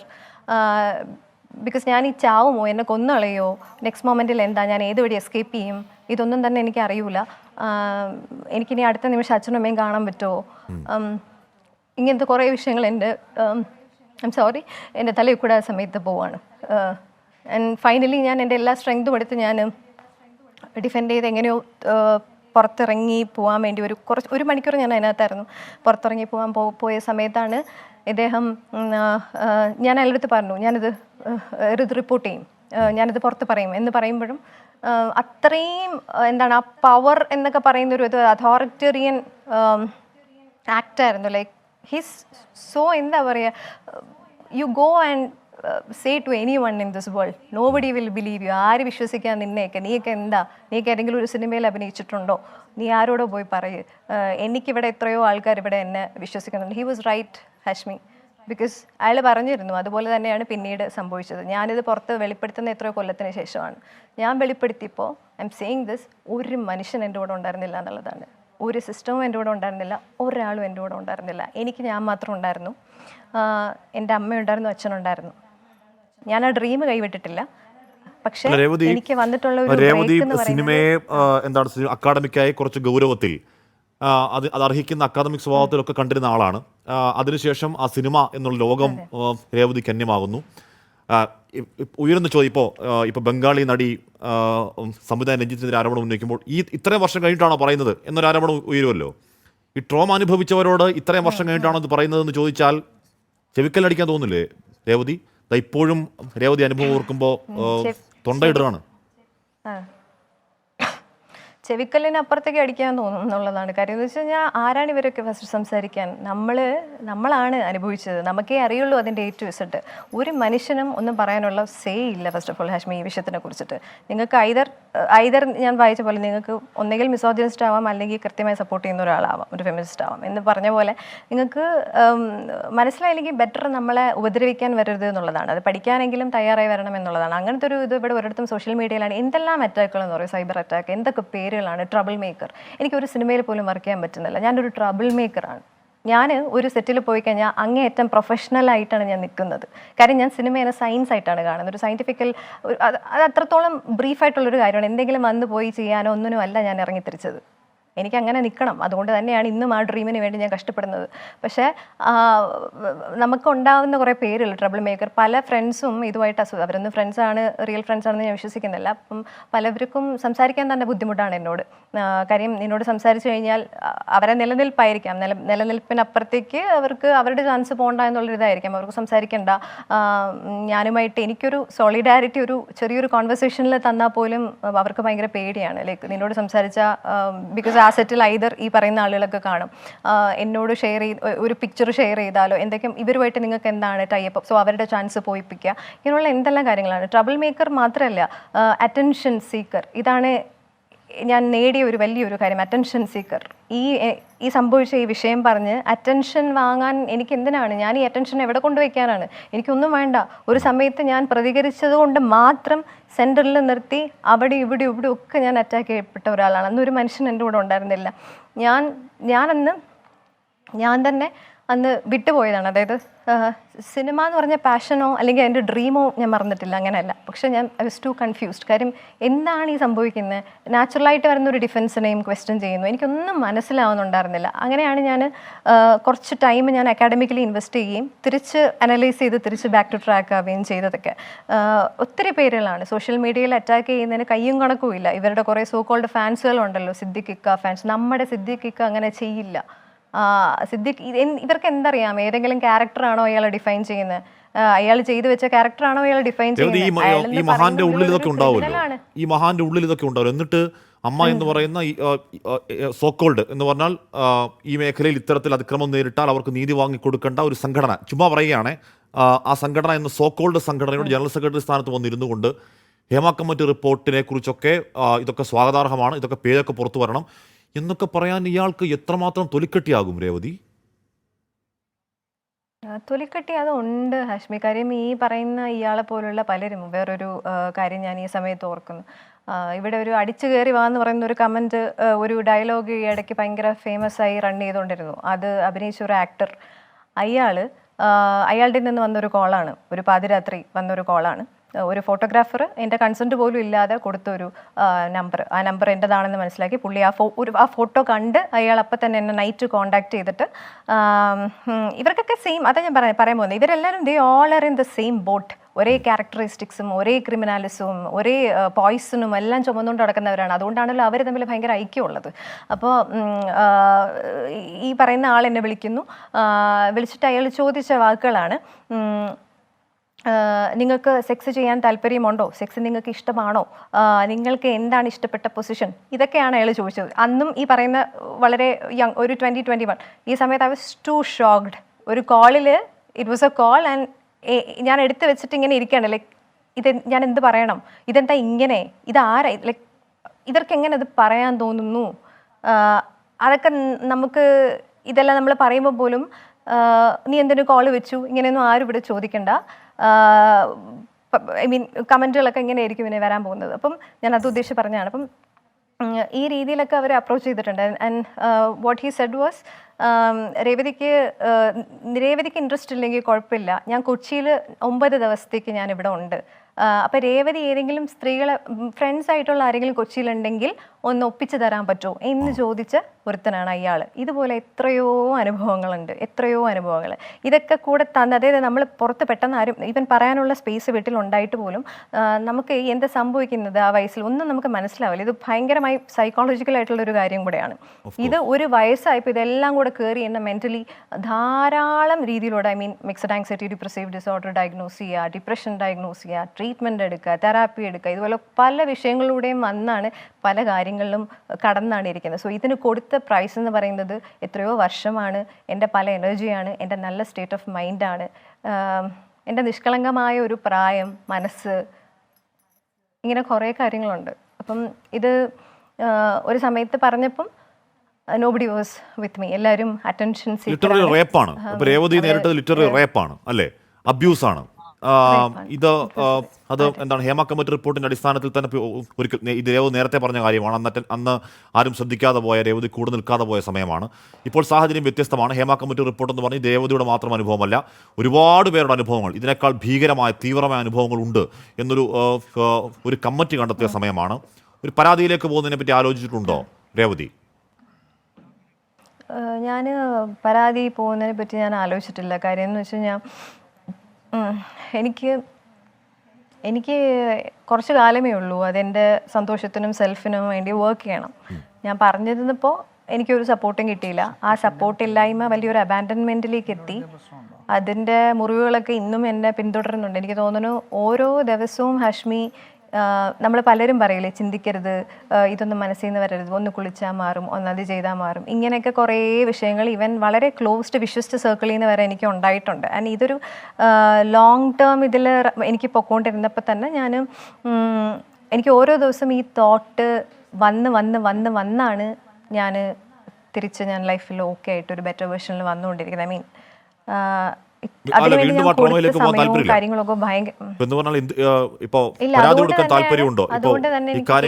ഇക്കാര്യങ്ങൾ തുറന്നു പറയുകയും എന്നാൽ പോലീസിലേക്ക് ഒരു പരാതിയുമായി പോകാൻ താല്പര്യമില്ലാത്തതിന് കാരണം ഒരു വലിയ ട്രോമ കടന്നു വന്ന് നിന്നിട്ടാണ് വർഷങ്ങൾക്ക് ഇപ്പോൾ അനുഭവം തുറന്നു പറയുന്നത്. വീണ്ടും ആ ട്രോമ കുഴിയിലേക്ക് ചാടി വീണ് ജീവിതം തുലയ്ക്കാനില്ല, അതാണ് അല്ലേ? ഞാൻ 2-3 പേർക്കൊക്കെ കംപ്ലൈൻറ്റുമായിട്ടൊക്കെ ഈ 2021 കുറച്ച് ലിസ്റ്റ് ഓഫ് നെയിംസ്, ഇയാൾ മാത്രമല്ല കുറച്ച് ലിസ്റ്റ് ഓഫ് നെയിംസുമായിട്ടൊക്കെ ഞാൻ പോയിട്ടുണ്ടായിരുന്നു. അപ്പം ആ സമയത്ത് തന്നെ എനിക്ക് പോലീസിൻ്റെ നിന്നും സ്റ്റേഷനിൽ നിന്നും പല ലീഗൽ സിസ്റ്റത്തിൽ നിന്നും നേരിട്ടതൊക്കെ ഒരു തരത്തിലും again and another level of റേപ്പാണ് ഞാൻ അവിടെ കടന്നുപോയത്. അത്രയൊന്നും എനിക്ക് കൊടുത്ത് എനിക്ക് പരീക്ഷിക്കാൻ എനിക്കില്ല. ആകെ കുറച്ച് സമയമുണ്ട്. ആ സമയം എനിക്ക് എൻ്റെ ഡ്രീംസിന് ഇൻവെസ്റ്റ് ചെയ്യണം, പോകണം. ഇവന്മാരുടെ ഒന്ന് പുറകെ നടക്കാനും അതിനൊന്നും ചെയ്യാനും സമയമില്ല എന്നുള്ളതാണ്. സമയവും മാനസികാവസ്ഥയും ഇല്ല എന്നുള്ളതാണ്. അല്ലെങ്കിൽ നമുക്ക് അങ്ങനെ എന്തെങ്കിലും ഒരു സപ്പോർട്ടീവ് സിസ്റ്റം ഇവിടെ വേണം. ഇവിടെ സപ്പോർട്ടീവ് സിസ്റ്റത്തിന് നമ്മൾ പറയുമ്പോഴും ഒരു സ്റ്റേഷനിലോ അബ്യൂസ് എന്താണെന്ന് അറിയില്ല. അബ്യൂസ് എന്ന് പറയുമ്പോഴേ ഇൻസർഷൻ ചെയ്തോ എന്ന് ക്യൂരിയോസിറ്റി കാണിക്കുന്ന ഒരു സിസ്റ്റമാണ് ഇവിടെ ഉള്ളത്. അല്ലാതെ എന്താണ് അബ്യൂസിന് എന്തെല്ലാം തലങ്ങളുണ്ട്, സൈക്കോളജിക്കലി അതെങ്ങനെയാണ് ഒരാളെ ബാധിക്കുന്നത്, സോഷ്യലി എങ്ങനെയാണ് ബാധിക്കുന്നത്, ഇമോഷണലി എങ്ങനെയാണ് ബാധിക്കുന്നത്, ഇത് കൃത്യമായിട്ട് അങ്ങനത്തെ ഒരു സ്റ്റഡി ഒന്നും ഇവിടെ ഉള്ള അതോറിറ്ററീസ് അല്ല നമുക്കിവിടെ അൺഫോർച്ചുനേറ്റ്ലി ഉള്ളത്. അതുകൊണ്ടാണ് അല്പസം തുടരണം. അഡ്വക്കേറ്റ് സി ഷുക്കൂർ, ഇവിടെ ഇന്നലെ 96 മണിക്കൂർ വൈകി അല്ലെങ്കിൽ നടന്മാരുടെ സംഘടനയുടെ പേര് വേണ്ട, നടന്മാരുടെ സംഘടനയുടെ നേതാവ് ജനറൽ സെക്രട്ടറി വന്നിരുന്ന് അക്കാര്യങ്ങൾ പറഞ്ഞ അതിൻ്റെ ജനറൽ സെക്രട്ടറിയെ പറ്റി പറയുകയാണ്. ഒരു യുവനടി, അതിപ്പോൾ പറയുന്നതല്ല, കുറച്ച് നാൾ മുമ്പ് പറഞ്ഞതാണ്. അത് വീണ്ടും ഹേമ കമ്മിറ്റിയുടെ റിപ്പോർട്ട് പശ്ചാത്തലത്തിൽ വീണ്ടും ആവർത്തിക്കുകയാണ്. രഞ്ജിത്തിൻ്റെ പേര് ഇര തന്നെ പരസ്യമായി പരാതി പറയുന്നു. അമ്മ ജനറൽ സെക്രട്ടറിയുടെ പേര് ഇര തന്നെ പരസ്യമായി പറയുന്നു. IPC കുറ്റങ്ങൾക്ക് പിന്നാലെ കേരള പോലീസ് ആക്ട് 119A പ്രകാരം കേസെടുക്കണ്ടേ? കൊഗ്നൈസബിൾ ഒഫൻസ് ആണ്. പ്രൈവസി പ്രശ്നങ്ങൾ ഇവിടെയില്ല. ഈ പ്ലേസ് ഓഫ് ഒക്കറൻസ് എവിടെയാണെന്ന് 2 വിഷയത്തിലും അറിയാം, ഏത് സമയത്താണെന്നറിയാം. ഇനിയും കേസെടുക്കാൻ പരാതി വേണമെന്ന ഉഡായിപ്പ് നടക്കുമോ ഈ കേസുകളിലൊക്കെയും ശ്രീ ഷുക്കൂർ? തീർച്ചയായും പോലീസ് കോഗ്നിസബിൾ ഒഫൻസ് എവിടെയാണ് കൃത്യമായി FIRൽ ആവശ്യമായ എല്ലാ ഇൻഗ്രീഡിയൻസും ഈ 2 വെളിപ്പെടുത്തലുകളിലും ഉണ്ട്. ആദ്യം പറഞ്ഞ അവര് സോണിയ മൽഹാർ മാത്രമാണ് ആളുടെ പേര് പറയാത്തത്. മറ്റു 2 പേര്, നേരത്തെ ഇന്നലെ നമ്മുടെ ബംഗാളി നടിയും ഇന്ന് രേവതി സമ്പത്തും കൃത്യമായ ആളുടെ പേര് പറഞ്ഞ സ്ഥിതിക്ക് പോലീസിന് FIR രജിസ്റ്റർ ചെയ്യാവുന്നതാണ്. രജിസ്റ്റർ ചെയ്തതിനു ശേഷം 161 CRPC പ്രകാരം ഇവരുടെ മൊഴി രേഖപ്പെടുത്താം. 2013 ക്രിമിനൽ ഭേദഗതി അനുസരിച്ചിട്ട് 164 പ്രകാരം മജിസ്ട്രേറ്റ് മുമ്പാകെ മൊഴി രേഖപ്പെടുത്താം. തീർച്ചയായും ഇനി പോലീസ് അമാന്തിക്കാൻ പാടില്ല. വനിതാ പോലീസ് ഉണ്ട് നമ്മുടെ സ്റ്റേറ്റിൽ. അവർക്ക് സൊമോട്ടോ എഫ്ഐആർ ഇടാം. ഇപ്പൊ തിരുവനന്തപുരത്താണ് ഒരു സംഗതി പറയുന്നത്, എറണാകുളത്താണ് പറയുന്നത്. പ്ലേസ് ഓഫ് ഒക്കറൻസ് കൃത്യമായ ഒരു പബ്ലിക് ഡൊമൈനിൽ പൊതുരംഗത്ത് പറയുന്നുണ്ട്. അല്ല ഷുക്കൂർ, ഇവിടെ പോലീസിന് സ്വതന്ത്രമായി പ്രവർത്തിക്കാൻ എന്തായാലും സ്വാതന്ത്ര്യം ഉണ്ടെന്ന് പറഞ്ഞാലും അങ്ങനെ ഇല്ലല്ലോ. ഇന്ന് മന്ത്രി ആർ ബിന്ദു പറയുന്നു പരാതി വേണം, വനിതാ കമ്മീഷൻ പറയുന്നു പരാതി വേണം, ഏറ്റവും ഒടുവിൽ സജി ചെറിയാൻ അങ്ങനെ പറയുന്നു പരാതി വേണം. പോട്ടെ, ഒരിക്കലും അങ്ങനെ പറയില്ല എന്ന് എം പി രാജ ഏറ്റവും ഒടുവിൽ ഒന്ന് പറയുകയാണ്. ഇപ്പോൾ നിലവിലുള്ളത് രണ്ടുപേരുടെ അഭിപ്രായങ്ങൾ മാത്രമാണ്, അതിന് പരാതി വേണം, പരാതി ഉണ്ടെങ്കിൽ നടപടി എടുക്കാമെന്ന് പറയുകയാണ്. അപ്പം സർക്കാർ രാഷ്ട്രീയമായി തീരുമാനിക്കണം, ഈ ഇരകൾക്ക് നീതി കൊടുക്കണമെന്ന് സർക്കാർ രാഷ്ട്രീയമായി തീരുമാനിക്കണം. ആ തീരുമാനം ഉണ്ടാവുന്നില്ല എന്നതാണ് വേദന. ഷുക്കൂർ, ഈ കാര്യത്തില് ഈ പരാതി വേണമെന്ന് പറയുന്നത് ഒരു ടെക്നിക്കൽ സംഗതിയാണ്, ഹൈലി ടെക്നിക്കലാണ്. സൊമോട്ടോ എഫ്ഐആർ ഇടാവുന്ന കുറ്റകൃത്യമാണ്. അതായത് ഒരു SHO സ്റ്റേഷൻ ഹൗസ് ഓഫീസർ നമ്മുടെ FIR രജിസ്റ്റർ ചെയ്യേണ്ടത് സ്റ്റേഷൻ ഹൗസ് ഓഫീസറാണ്. സ്റ്റേഷൻ ഹൗസ് ഓഫീസർക്ക് സ്വയം അയാൾക്ക് ഒരു കുറ്റകൃത്യം നടന്നിട്ടുണ്ടെന്ന് അയാൾക്ക് ബോധ്യപ്പെട്ടാൽ മാത്രമേ സൊമോട്ടോ സ്വന്തം നിലയിൽ FIR രജിസ്റ്റർ ചെയ്യൂ. അല്ലെങ്കിൽ ഈ വാർത്ത കേൾക്കുന്ന ഏതെങ്കിലും ഒരാൾക്ക്, ഈ വാർത്ത കേൾക്കുന്ന ഇവരുടെ ഇപ്പം മൊഴി കേട്ട ഒരാള് അത് നമ്മുടെ ഈ TV ചാനലില് യൂട്യൂബിൽ നിന്ന് ഡൗൺലോഡ് ചെയ്തെടുത്ത് ഒരു പെൻഡ്രൈവിൽ ആക്കിയിട്ട് ഒരു SHO കൊണ്ടുകൊടുത്താൽ, അത് എവിടുത്തെ കേരളത്തിലെ അല്ലെങ്കിൽ ഇന്ത്യയിലെ തന്നെ ഏതെങ്കിലും ഒരു സ്റ്റേഷൻ ഹൗസ് ഓഫീസർ കൊണ്ടുകൊടുത്താൽ സ്വാഭാവികമായിട്ടും അവർ FIR ഇടാൻ ആ ഓഫീസർ നിർബന്ധിതരാണ്. നിയമം അദ്ദേഹത്തോട് കർശനമായി പറയുന്നുണ്ട്. ഇപ്പൊ 0 FIR നിയമമായിട്ട് BNSS വന്നിട്ടുണ്ട്. നേരത്തെ CRPC അതുണ്ടായിരുന്നില്ല, ഇപ്പൊ വന്നിട്ടുണ്ട്. പുതിയ ഈ ജൂലൈ 1 മുതൽ നിയമത്തിൽ വന്നിട്ടുണ്ട്. അതുകൊണ്ട് ഇവര് മന്ത്രിമാരും ബഹുമാനപ്പെട്ട നേതാക്കളൊക്കെ പറയുന്നത് സാങ്കേതികമായി അവരെ പോലീസ് സ്റ്റേഷൻ ഹൗസ് ഓഫീസർക്ക് മുമ്പാകെ രേഖാമൂലം പരാതിയില്ല എന്നുള്ളതാണെങ്കിൽ ഇവിടെ ആർക്കും, ഈ വാർത്ത കേൾക്കുന്ന ആർക്കും ഇത് ഡൗൺലോഡ് ചെയ്തെടുത്ത് അതാത് പോലീസ് സ്റ്റേഷന് മുമ്പാകെ പരാതിയായി പോകാവുന്നതാണ്. സ്വാഭാവികമായിട്ടും അങ്ങനെ പരാതിയായി പോയാൽ എന്തായാലും FIR രജിസ്റ്റർ ചെയ്യാൻ നിയമപരമായി അവർ ബാധ്യസ്ഥരാണ്. അങ്ങനെ രജിസ്റ്റർ ചെയ്ത് കഴിഞ്ഞതിന് ശേഷമാണ് 161 പ്രകാരം ഇവരുടെ മൊഴിയെടുക്കണം. ഈ പരാതിപ്പെട്ട ആളുടെ CRPC പഴയ CRPC വെച്ചാണ് സംസാരിക്കുന്നത്, അത് ആൾക്കാർക്ക് എളുപ്പത്തിൽ കൺവേ ചെയ്യാൻ വേണ്ടി. 154 പ്രകാരമാണ് FIR രജിസ്റ്റർ ചെയ്യുന്നത്. അപ്പൊ അത് ചെയ്യാൻ തീർച്ചയായും SHOമാര് അവർ ബാധ്യസ്ഥരാണ്. അങ്ങനെ ചെയ്യാൻ മടിച്ചാൽ അവർക്കെതിരെ IPC പ്രകാരം ഒഫൻസ് ആണ്, അവർ കൂടുക തന്നെ ചെയ്യും. അതിന് സ്റ്റേറ്റിന്റെയോ സർക്കാരിന്റെയോ അനുമതി വേണ്ട. അല്ല, അനുമതി വേണ്ടെന്ന് നമുക്ക് ഐഡിയൽ സിറ്റുവേഷൻ പറയാം. പക്ഷെ അങ്ങനെയല്ലോ, അത് സർക്കാർ തീരുമാനം, രാഷ്ട്രീയമായ തീരുമാനമാണ്. ഷുക്കൂർ വക്കീൽ, ഞാൻ അങ്ങനെയൊക്കെ എത്താം. സജി നന്ദിയാട്ട ഒറ്റപ്പെട്ട സംഭവമല്ല എന്നുള്ളതിന് ഈ ദിവസങ്ങളിൽ മാത്രം പുറത്തു വരുന്ന വെളിപ്പെടുത്തൽ നോക്കിയാൽ മതി. ഇനിയും വെളിപ്പെടുത്തൽ പുറത്തു വരാനിരിക്കുന്നു. അതൊക്കെ അവിടെ നിൽക്കട്ടെ. അമ്മ എന്ന് പറയുന്ന താരസംഘടനയുടെ തലപ്പത്തിരിക്കാൻ സിദ്ദീഖിന് ഇനി യോഗ്യതയുണ്ടോ? ഇറങ്ങി പോകണ്ടേ അവിടുന്ന്? അല്ല, ഈ കുട്ടി പറയുന്നത് കേട്ടപ്പോൾ എനിക്ക് സത്യം പറഞ്ഞാല് നമ്മൾ കാണുന്ന ഞങ്ങളിൽ നിന്നും എത്രയോ ലൊക്കേഷൻസും വ്യക്തികളും ഒക്കെ എത്രയോ അകലെയാണ് നിൽക്കുന്നതെന്ന് നമുക്ക് തോന്നിപ്പോവുക. അത് സത്യം പറഞ്ഞല്ലോ. അപ്പൊ നമ്മള് ഒരാൾ വന്ന് നേരിട്ട് മൊഴി പറയുകയാണ്. അപ്പോൾ ആ സാഹചര്യത്തിൽ ഈ ഒരു റിട്ടേൺ പരാതി കൊടുത്താൽ അങ്ങനെയോടെ ചെയ്യാൻ സോഷ്യൽ സെറ്റപ്പ് കൂടെ നിൽക്കുന്ന ഒരു അവസ്ഥ ഉണ്ടാവും. അപ്പോൾ അത് ഇങ്ങനെയുള്ള കാര്യങ്ങൾ നടന്നിട്ടുണ്ടെങ്കിൽ ആ യോഗ്യതയില്ല, ഒരു സംശയം വേണ്ട. നമ്മളതിനകത്തൊന്നും അംഗീകരിക്കുന്ന പരിപാടിയില്ല. കാരണം ഇതിനകത്ത് ആര് തെറ്റ് ചെയ്താലും അവർ ശിക്ഷിക്കപ്പെടുക മാത്രമല്ല, ഞാൻ പറഞ്ഞ പെൺകുട്ടികൾ ധൈര്യമായിട്ട് ഇറങ്ങി പരാതി കൊടുക്കണമെന്നേ. ഇപ്പോ ജനം അറിഞ്ഞല്ലോ, കേരള പൊതുസമൂഹം ഇവരോടൊപ്പം നിൽക്കും, ഞങ്ങൾ നിൽക്കും, നിങ്ങൾ എല്ലാവരും നിൽക്കും. അപ്പം അവർക്ക് പരാതി കൊടുത്തിട്ട് പരാതി അനുസരിച്ച് കാര്യങ്ങൾ നടന്നില്ലെങ്കിൽ ജനം സമ്മതിക്കില്ല. അപ്പൊ ഇവർ പരാതി കൊടുക്കാൻ തയ്യാറാവണം എന്നുള്ളതാണ് നമ്മുടെ ആദ്യത്തെ അപേക്ഷ. ഏറ്റവും ചുരുങ്ങിയ പക്ഷം ഹേമ കമ്മിറ്റി റിപ്പോർട്ട് ഉണ്ടാക്കുന്ന ഇമ്പാക്ട് സജി നന്ദിയാട്ടിനെ പോലെയുള്ളവർക്ക് ഈ സംഭവങ്ങൾ ഒറ്റപ്പെട്ട സംഭവമല്ല സിനിമാ മേഖലയിൽ എന്നുകൂടിയല്ലേ? അത് ശുഭോദർക്കമല്ലേ സജി നന്ദിയാട്ട്? ഇപ്പൊ ഞാൻ പറഞ്ഞത്, ഞാൻ കഴിഞ്ഞ ദിവസങ്ങളിൽ പറഞ്ഞ എന്റെ കമന്റ്, ഹേമ കമ്മിറ്റി റിപ്പോർട്ട് പൂർണ്ണമല്ല, ഇത് ഇൻകംപ്ലീറ്റ് ആണെന്ന് പറഞ്ഞതിന്റെ അർത്ഥം ഇതൊക്കെ തന്നെയാണ്. കാരണം കുറെ ആൾക്കാരോടെ വിളിച്ചിരുന്നെങ്കിൽ എല്ലാ മേഖലകളിലും ഈ പറഞ്ഞ സെക്സ്വൽ ഹറാസ്മെന്റ് ഉൾപ്പെടെ എല്ലാ മേഖലകളിലും എല്ലാവരും വന്ന്, ഈ 64 പേരല്ല മൊത്തത്തിൽ വന്നിരുന്നെങ്കിൽ നമുക്കിത് അറിയാൻ സാധിക്കുമായിരുന്നു. അതുകൊണ്ട് തന്നെ ഞാൻ പറഞ്ഞ വാചകം ഇന്നും പറയുമ്പോൾ ഒരു സെക്സ്വൽ ഹറാസ്മെന്റിന്റെ പേരിൽ മാത്രമല്ല ഞാൻ പറഞ്ഞുകൊണ്ടിരുന്നത്. കാരണം മറ്റു പല ഘടകങ്ങളും ഹേമ കമ്മിറ്റി റിപ്പോർട്ടിൽ പറയുന്നുണ്ട്. ഈ മലയാള സിനിമയ്ക്ക് ഗുണകരമാകുന്ന മറ്റു പല കാര്യങ്ങളെ കുറിച്ചും ഹേമ കമ്മിറ്റി റിപ്പോർട്ട് പരാമർശിച്ചിട്ടുണ്ട്. അപ്പൊ അങ്ങനെ വരുമ്പോൾ നമുക്ക് ഒത്തിരി കാര്യങ്ങൾ ചെയ്യാൻ പറ്റും, ഞങ്ങൾക്ക് ചെയ്യാൻ പറ്റും. നടക്കുന്ന വേട്ടക്കാരെ ഈ ഒരു മേഖലയിൽ നിന്ന് മാക്സിമം മേഞ്ഞ് നടക്കുന്ന കടിച്ചു കയറാൻ നടക്കുന്ന വേട്ടക്കാരെ ആദ്യം കൂട്ടാം, നമുക്ക് അതിനുശേഷമാകാമല്ലോ. നമുക്ക് അതിനുശേഷം ഈ പറഞ്ഞ ടോയ്ലറ്റ് സംവിധാനവും തുല്യവേതനവും ഒക്കെ അത് കഴിഞ്ഞാകാം. ആദ്യം പ്രധാനം ഡിഗ്നിറ്റി, ഒരു സ്ത്രീയുടെ ഡിഗ്നിറ്റിക്ക് പുല്ലുവില കൊടുക്കാത്ത ഒരു സംവിധാനത്തെ ചങ്ങലക്കിടണം അല്ലേ? ഉറപ്പായിട്ടും അത് ഈ പറഞ്ഞ വേതനവും അതല്ലെങ്കിൽ അതൊക്കെ രണ്ടാമത് അഭിമാനവും നമ്മുടെ ജീവിതവും നമ്മുടെ ഇതും കഴിഞ്ഞല്ലേ ബാക്കിയെല്ലാം ഉള്ളൂ. അപ്പൊ അതുകൊണ്ട് ഇങ്ങനെയുള്ള കാര്യങ്ങൾ ചെയ്യുന്നതിന് ഞങ്ങൾ പൂർണ്ണ സപ്പോർട്ടാണ്. ഞങ്ങളുടെ ഭാഗത്തോട്ട് ഞങ്ങൾ അമ്മയായിട്ട് യാതൊരു ബന്ധവുമില്ല കേട്ടോ, അവരുമായിട്ട് യാതൊരു ബന്ധവുമില്ല. അവർ ആർട്ടിസ്റ്റുകളെന്ന് മാത്രമേ ഉള്ളൂ. അതിനകത്ത് ആര് തെറ്റ് ചെയ്താലും ഞങ്ങൾ ഇവരോടെ കൂടെ നിൽക്കാം. ഞങ്ങൾക്ക് അതിനകത്ത് ശുദ്ധീകരിക്കേണ്ട ആവശ്യമാണ്. പണം പോകുന്നത് ഞങ്ങളുടെയാണ്. രേവതിയുടെ വെളിപ്പെടുത്തലിൽ മറ്റാർക്കും ഒന്നും നഷ്ടപ്പെടാനില്ല. അപ്പൊ രേവതി തുറന്നു പറയുന്നതിൽ രേവതി ഇപ്പോൾ ഇത് ആദ്യം പറയുന്നല്ലോ, രേവതി വർഷങ്ങൾക്ക് മുന്നേ ഇത് പറഞ്ഞതാണ്. ഇതിപ്പോ വീണ്ടും ഹേമ കമ്മിറ്റിയുടെ പശ്ചാത്തലം ഒരിക്കൽ കൂടി പറയുന്നു എന്നേ ഉള്ളൂ. അന്ന് ഒന്നും സംഭവിച്ചില്ല. സജി, ഈ രേവതിയുടെ ഈ തുറന്നു പറച്ചിലിന്റെ അടിസ്ഥാനത്തിൽ സിദ്ദിഖിനെതിരെ കേസെടുക്കണം എന്ന് നിർമ്മാതാക്കളുടെ സംഘടന കൂടി ആവശ്യപ്പെടുകയാണ് അല്ലേ? അല്ല, നിർമ്മാതാവുന്നതിൽ സജിയുടെ ആവശ്യപ്പെടുകയാണ്. അല്ല, ഞാൻ നിർമ്മാതാക്കളുടെ സംഘടനയുടെ വ്യക്തിപരമായി അഭിപ്രായം പറയാൻ ഞാൻ ആളല്ല. വ്യക്തിപരമായിട്ടുള്ള അഭിപ്രായങ്ങൾ ഞാൻ പറഞ്ഞുള്ളൂ. എനിക്ക് വ്യക്തിപരമായ എന്താണ് അഭിപ്രായം? ചർച്ചയിൽ പങ്കെടുക്കാൻ പറ്റില്ലല്ലോ, സ്വാഭാവിക ആശ്രയിക്ക് മനസ്സിലാവും. അതെ, അല്ല, വ്യക്തിപരമായ നിലപാട് എന്താണ്? ഒരു സംഘടന അഭിപ്രായം പറഞ്ഞത് എപ്പോഴാണ്? അവർ കമ്മിറ്റി കൂടിയിട്ട് എന്തോ അല്ല, വ്യക്തിപരമായ ഞങ്ങളുടെ നിലപാട് എന്താണ്? വ്യക്തിപരമായ നിലപാടോ? എന്റെ നിലപാട് ഈ പറഞ്ഞ കുട്ടി ഇപ്പോൾ ഞാൻ ആദ്യമായിട്ടാണ് കേൾക്കുന്നതോട്ടെ ഇങ്ങനൊരു കാര്യം. ഇത് കറക്റ്റ് ആണെങ്കിൽ അത് പരാതി കൊടുക്കണം എന്നുള്ളതാണ് എന്റെ വ്യക്തിപരമായ അഭിപ്രായം. പരാതി ഇല്ലെങ്കിൽ കേസെടുക്കാൻ വകുപ്പുണ്ട്. പരാതി ഇല്ലെങ്കിലും കേസെടുക്കാം സാർ. ഇതിൽ യാതൊരു അവ്യക്തതയും ഇല്ല. ഈ പറയുന്ന പരാതി ഒന്നാമത്തെ കാര്യം ഹേമ കമ്മിറ്റി റിപ്പോർട്ടിൽ തന്നെ കേസെടുക്കാൻ പ്രശ്നമില്ല. വ്യക്തിപരമായ കാര്യങ്ങൾക്ക് പരാതി ഇല്ലെങ്കിലും കേസെടുക്കാം.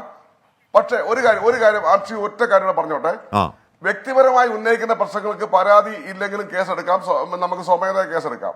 പക്ഷെ ഈ ഹേമ കമ്മിറ്റി റിപ്പോർട്ട് ആയതുകൊണ്ട് പലരും പല രീതിയിലുള്ള വ്യാഖ്യാനങ്ങൾ, നിയമപരമായ വ്യാഖ്യാനം നൽകുന്നുണ്ടെങ്കിലും സുപ്രീം കോടതിയിൽ അറിയപ്പെടുന്ന വക്കീലുമായി സംസാരിച്ചതിന്റെ വെളിച്ചത്തിൽ ഞാൻ പറയുകയാണ്, ഹേമ കമ്മിറ്റി റിപ്പോർട്ട് ആയതുകൊണ്ട് പരാതിയില്ലാതെ കേസെടുക്കാൻ പറ്റില്ല. ഇവിടെ രാഷ്ട്രീയ വിവാദം ഉണ്ടാക്കുന്നുണ്ട്. സിനിമാ വിവാദം രാഷ്ട്രീയത്തിലേക്ക് വഴിമാറി. സ്ത്രീകളെ ഏറ്റവും കൂടുതൽ പ്രൊട്ടക്ട് ചെയ്യുന്ന ആരാണ്, ഞങ്ങളാണോ നിങ്ങളാണോ എന്ന ചോദ്യത്തിലേക്ക് കാര്യങ്ങൾ പോയി. ഇവിടെ അതല്ല പ്രശ്നം. നമ്മൾ കണ്ണടച്ചിട്ടാക്കല്ലേ. നിയമപരമായി ഞാൻ രാഷ്ട്രീയോട് പറയുന്നു, ഹേമ കമ്മീഷൻ ആയിരുന്നെങ്കിൽ കേസ് സ്വമേധ എടുക്കാമായിരുന്നു. ഹേമ കമ്മീഷൻ റിപ്പോർട്ട് ആയിരുന്നുകൊണ്ട് കേസ് സ്വമേധ എടുക്കാൻ പറ്റില്ല. ഞാൻ ചോദിച്ചോട്ടെ, ഒരാൾ സ്വമേധ കേസ് എടുത്താൽ ലളിതകുമാരി കേസിന്റെ വിധി വായിക്കാത്ത സുപ്രീം കോടതി വക്കീൽമാരുണ്ടോ എന്ന് എനിക്കറിയില്ല. ഒറ്റ ഉത്തരം. ഈ ലളിതകുമാരി കേസിന്റെ വിധിയുടെ ഏറ്റവും ഒടുവിലത്തെ 3 പാരഗ്രാഫ് വായിച്ചാൽ ഒരു സുപ്രീം കോടതി വക്കീൽ അങ്ങനെ പറയില്ല. അതേത് സുപ്രീം കോടതി വക്കീലാണ് അങ്ങോട്ട് അങ്ങനെ പറഞ്ഞത് എനിക്കറിയില്ല. സജി, അല്ല, ഒരു കാര്യം ചോദിച്ചോട്ടെ. സ്വമേധ കേസെടുത്താൽ ആഷ്മി, ഞാനൊരു ഒരു സംശയം ചോദിക്കുകയാണ്. സ്വമേധ കേസെടുത്താൽ ആ കേസുമായി മുന്നോട്ട് പോകുമ്പോൾ ഈ വാദി പിന്മാറിയാൽ എന്ത് ചെയ്യും? അതൊക്കെ പിന്നുള്ള കാര്യമല്ലേ സാർ? പറയൂ. അതൊക്കെ പിന്നുള്ള കാര്യമല്ലേ? FIR ഇടലല്ലാതെ മറ്റു മാർഗ്ഗം പോലീസിന് മുന്നിലില്ല. ഇങ്ങനെ ഒരു കൊഗ്നൈസബിൾ അതൊക്കെ പിന്നെയല്ലേ, അതൊക്കെ പിന്നെയുള്ള കാര്യമല്ലേ? വാഹനം ഓടിക്കുമ്പോൾ വാഹനം ഇടിക്കുമെന്ന് ഓർത്ത് ഓടിക്കുക. അല്ല, അങ്ങനല്ല. ഒരു കൊഗ്നൈസബിൾ ഒഫൻസ് പോലീസിന്റെ ഇൻഫർമേഷനിലേക്ക് വന്നാൽ അതിൽ FIR ഇടലല്ലാതെ മറ്റു മാർഗ്ഗമില്ല എന്ന് കൺഫ്യൂഷൻ ഒന്നും ഒരു അടിസ്ഥാനമില്ലാതെ ഈ ലളിതകുമാരി കേസിൽ വളരെ ഭംഗി എഴുതി വെച്ചിട്ടുണ്ട്. അതിന് പിന്നെ പറയുന്നു, ഇപ്പോൾ സജി ഉന്നയിച്ച ഈ ആരോപണങ്ങളൊക്കെ FIRന്റെ തുടർ നടപടിയിൽ ചാർജ് ഷീറ്റിലേക്ക് പോകുമ്പോഴാണ് അന്വേഷിക്കേണ്ടതെന്ന് പറയുന്നു. അതുപോലെ നമ്മൾ ചെയ്യുന്നില്ലല്ലോ. ഞാൻ അങ്ങനെയൊക്കെ എത്താം. ശ്രീ രാജു പി നായർ ഇവിടെ രഞ്ജിത്ത് എന്തോ ഉടൻ തന്നെ രാജിവെക്കാൻ പോകുന്നു എന്ന വാർത്ത വന്നു. മുഖ്യമന്ത്രിയുടെ ഓഫീസ് എന്തോ രാജി ആവശ്യപ്പെട്ടു എന്ന വാർത്ത വന്നു. ഞാൻ വേറൊരു വാർത്താ സോഴ്സിൽ നിന്ന് കേട്ടത് മുഖ്യമന്ത്രിയുടെ ഓഫീസ് അങ്ങനെ രാജിയൊന്നും ആവശ്യപ്പെട്ടിട്ടൊന്നുമില്ല. സംവിധായകൻ രഞ്ജിത്തിന് എൻ്റെ രാജിക്ക് വേണ്ടി കാത്തിരിക്കാനാണ് തീരുമാനം. ഈ അവസ്ഥ അല്ലെങ്കിൽ ഈ സാഹചര്യം ഏതുവരെ വളരുന്നു എന്ന് നോക്കാനാണ് സാഹചര്യം. അതിഗുരുതരമായ ഒരു ആരോപണം സംസ്ഥാനത്തിൻ്റെ ഒരു പ്രധാനപ്പെട്ട കോർപ്പറേഷൻ്റെ തലപ്പത്തിരിക്കുന്ന ആൾക്കെതിരെ ഉയർന്നിട്ട് പോലും എന്ന് പറഞ്ഞാൽ ഇപ്പോഴും സജി ചെറിയാൻ അദ്ദേഹം രാജ്യം കണ്ട ഏറ്റവും മഹാനായ സംവിധാനമാണ് കേട്ടോ. കോൺഗ്രസിൻ്റെ നിലപാട് എന്താണ് രാജു പി നായർ? ഹാഷ്മി, അതിനു മുമ്പായിട്ട് ഞാൻ ഇവിടെ ശ്രീമതി രേവതി സമ്പത്തിനെയും അതുപോലെ തന്നെ സോണിയ മൽഹാറിനെയും അഭിവാദ്യം ചെയ്യുകയാണ്. രേവതി കാണിച്ച ഒരു ആർജവം വളരെ വലുതാണ്. സത്യം പറഞ്ഞാൽ എങ്ങനെ ഈ ചർച്ചയിൽ പങ്കെടുക്കണമെന്നറിയാതെ ഇരിക്കുകയാണ്. കാരണം ഇത്രമാത്രം വലിയ അനുഭവം ആ കുട്ടിക്ക് ഇത്തരത്തിലൊരു ചർച്ചയിൽ വന്നിരുന്നു പറയേണ്ട സാഹചര്യം ഉണ്ടാക്കിയതിൽ ഒരു സഹജീവി എന്ന നിലയ്ക്ക്, ഒരു മലയാളി എന്ന നിലയ്ക്ക് തലതാഴ്ത്തിയാനിരിക്കുകയാണ്.